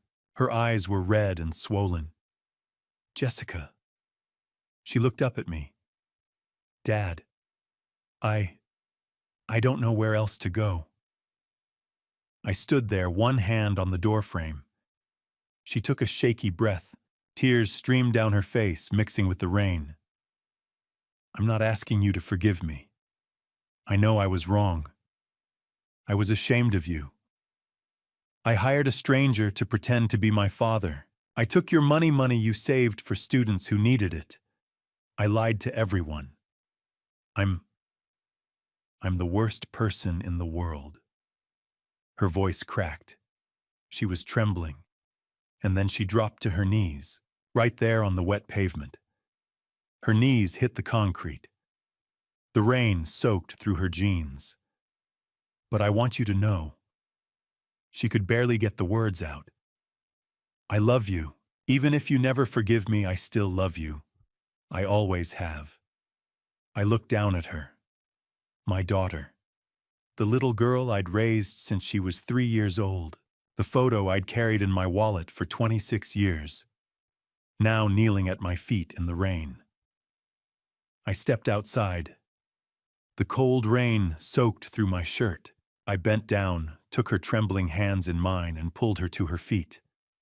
Then I wrapped my arms around her and held her as tight as I could. "Stand up, sweetheart," I whispered. "I never want to see you kneel. Not to me, not to anyone." She collapsed against me, sobbing into my shoulder. Her whole body shook. "I'm sorry, Dad. I'm so sorry." I held her tighter. I know. Behind me, I heard the soft sound of wheels on tile. Ray sat in his wheelchair at the doorway watching us. He wiped his eyes with the back of his hand and smiled. December 25th to December 31st. Jessica started volunteering at the center with me. Twice a week, Tuesdays and Thursdays. We didn't talk much at first. We just worked side by side, serving food to veterans who came in for dinner, cleaning tables, washing dishes, sitting with the older men and women listening to their stories. One evening, a Vietnam vet named Frank asked Jessica, "You Marcus's daughter?" She nodded. "Yes, sir." Frank smiled. "Your old man's a good guy. Saved a lot of lives over in Iraq. You should be proud of him." Jessica glanced at me across the room. Our eyes met. She smiled, small, tentative, but real. "I am," she said quietly. "I really am." On December 28th, as we were locking up the center, I asked her, "Do you need money?" She shook her head immediately. "No, Dad. I have to do this myself. I need to earn it back. All of it." I nodded. December 31st, 2025, 11:50 p.m. We sat on the rooftop of Jessica's studio building in the Tenderloin, 6th floor. The roof was flat, covered in old tar paper and gravel. A rusted metal railing ran along the edge. From here, we could see the downtown skyline, the Transamerica Pyramid, the Salesforce Tower, the Bay Bridge lights stretching across the water. In the distance, over the Embarcadero, fireworks were starting to bloom. Red, gold, green, bursting in silence before the sound reached us a second later. Jessica sat beside me, wrapped in a blanket, her breath misted in the cold air. "Dad," she said quietly, "I'm going to repay all of it. All $108,000, even if it takes me 10 years. I know you will." She was quiet for a moment, watching the fireworks. Then she turned to me. "Can I ask you something?" "Go ahead." "Why didn't you ever tell me you were rich?" I looked out at the city, the lights, the fireworks painting the sky. "Because I wanted you to love me for who I am," I said. "Not for what I have." She started crying, quiet tears. "I failed that test, didn't I?" I put my arm around her shoulders, pulled her close. "You did," I said honestly. "But now you're taking it again, and this time you'll pass." My phone screen lit up. 11:59 p.m., December 31st, 2025. The fireworks exploded in massive bursts of red and gold over the bay, reflecting off the water like a second sky. I thought, this isn't the end. This is the beginning. I kept my arm around Jessica's shoulders. She leaned against me, her head resting on my shoulder, watching the fireworks light up the night. My daughter had lost everything. her job, her apartment, her fiancé, her reputation, her pride. But she was finding something more important, herself. And I would be here, always. Looking back at my story, I see a painful truth. Family betrayal cuts deeper than any wound. When Jessica hired that actor, she didn't just reject me. She rejected everything I'd sacrificed for 26 years. But here's what I learned. Shame is a poison that destroys from within. My daughter was so consumed by shame that she couldn't see the love standing right in front of her. If you're reading grandpa stories like mine looking for wisdom, here's mine. Don't let pride or shame blind you to what truly matters. Don't measure your worth or anyone else's by job titles, bank accounts, or zip codes. I was a janitor with $8 million, but that never mattered to me. What mattered was being a father. And Jessica nearly lost that forever because she valued appearances over authenticity. Family betrayal taught me this: forgiveness isn't about forgetting. It's about giving someone the chance to become who they're meant to be. Jessica knelt in the rain on Christmas Eve, not because I demanded it, but because she'd finally understood the weight of her choices. That moment pulling her to her feet was when I chose love over anger. The Bible says love covers a multitude of sins. God gave us the capacity to forgive because He knows we're all broken. Jessica was broken by shame. I was broken by rejection. But together, through humility and accountability, we're rebuilding something real. So here's my advice: don't be like my daughter was. Don't trade authenticity for acceptance. Don't hide your family because they don't fit someone else's expectations. And don't wait until you've lost everything to realize what you had. Grandpa stories like mine aren't just cautionary tales, they're blueprints for redemption. Family betrayal doesn't have to be the end. Sometimes it's where the real story begins. Thank you for walking with me through this journey. I'd love to hear your thoughts. Drop a comment sharing what you'd do if you found yourself in Marcus's shoes or in Jessica's. How would you handle a moment like the coat check scene or the Christmas Eve confrontation? Your perspective matters to me. If this story resonated with you, please consider subscribing to the channel so you won't miss future narratives exploring the complexities of family betrayal, resilience, and second chances among grandpa stories that carry life lessons. A gentle reminder: while inspired by real-world themes of class struggle, shame, and reconciliation, certain elements have been dramatized for storytelling purposes. If this content doesn't align with your preferences, feel free to explore other videos that might suit you better.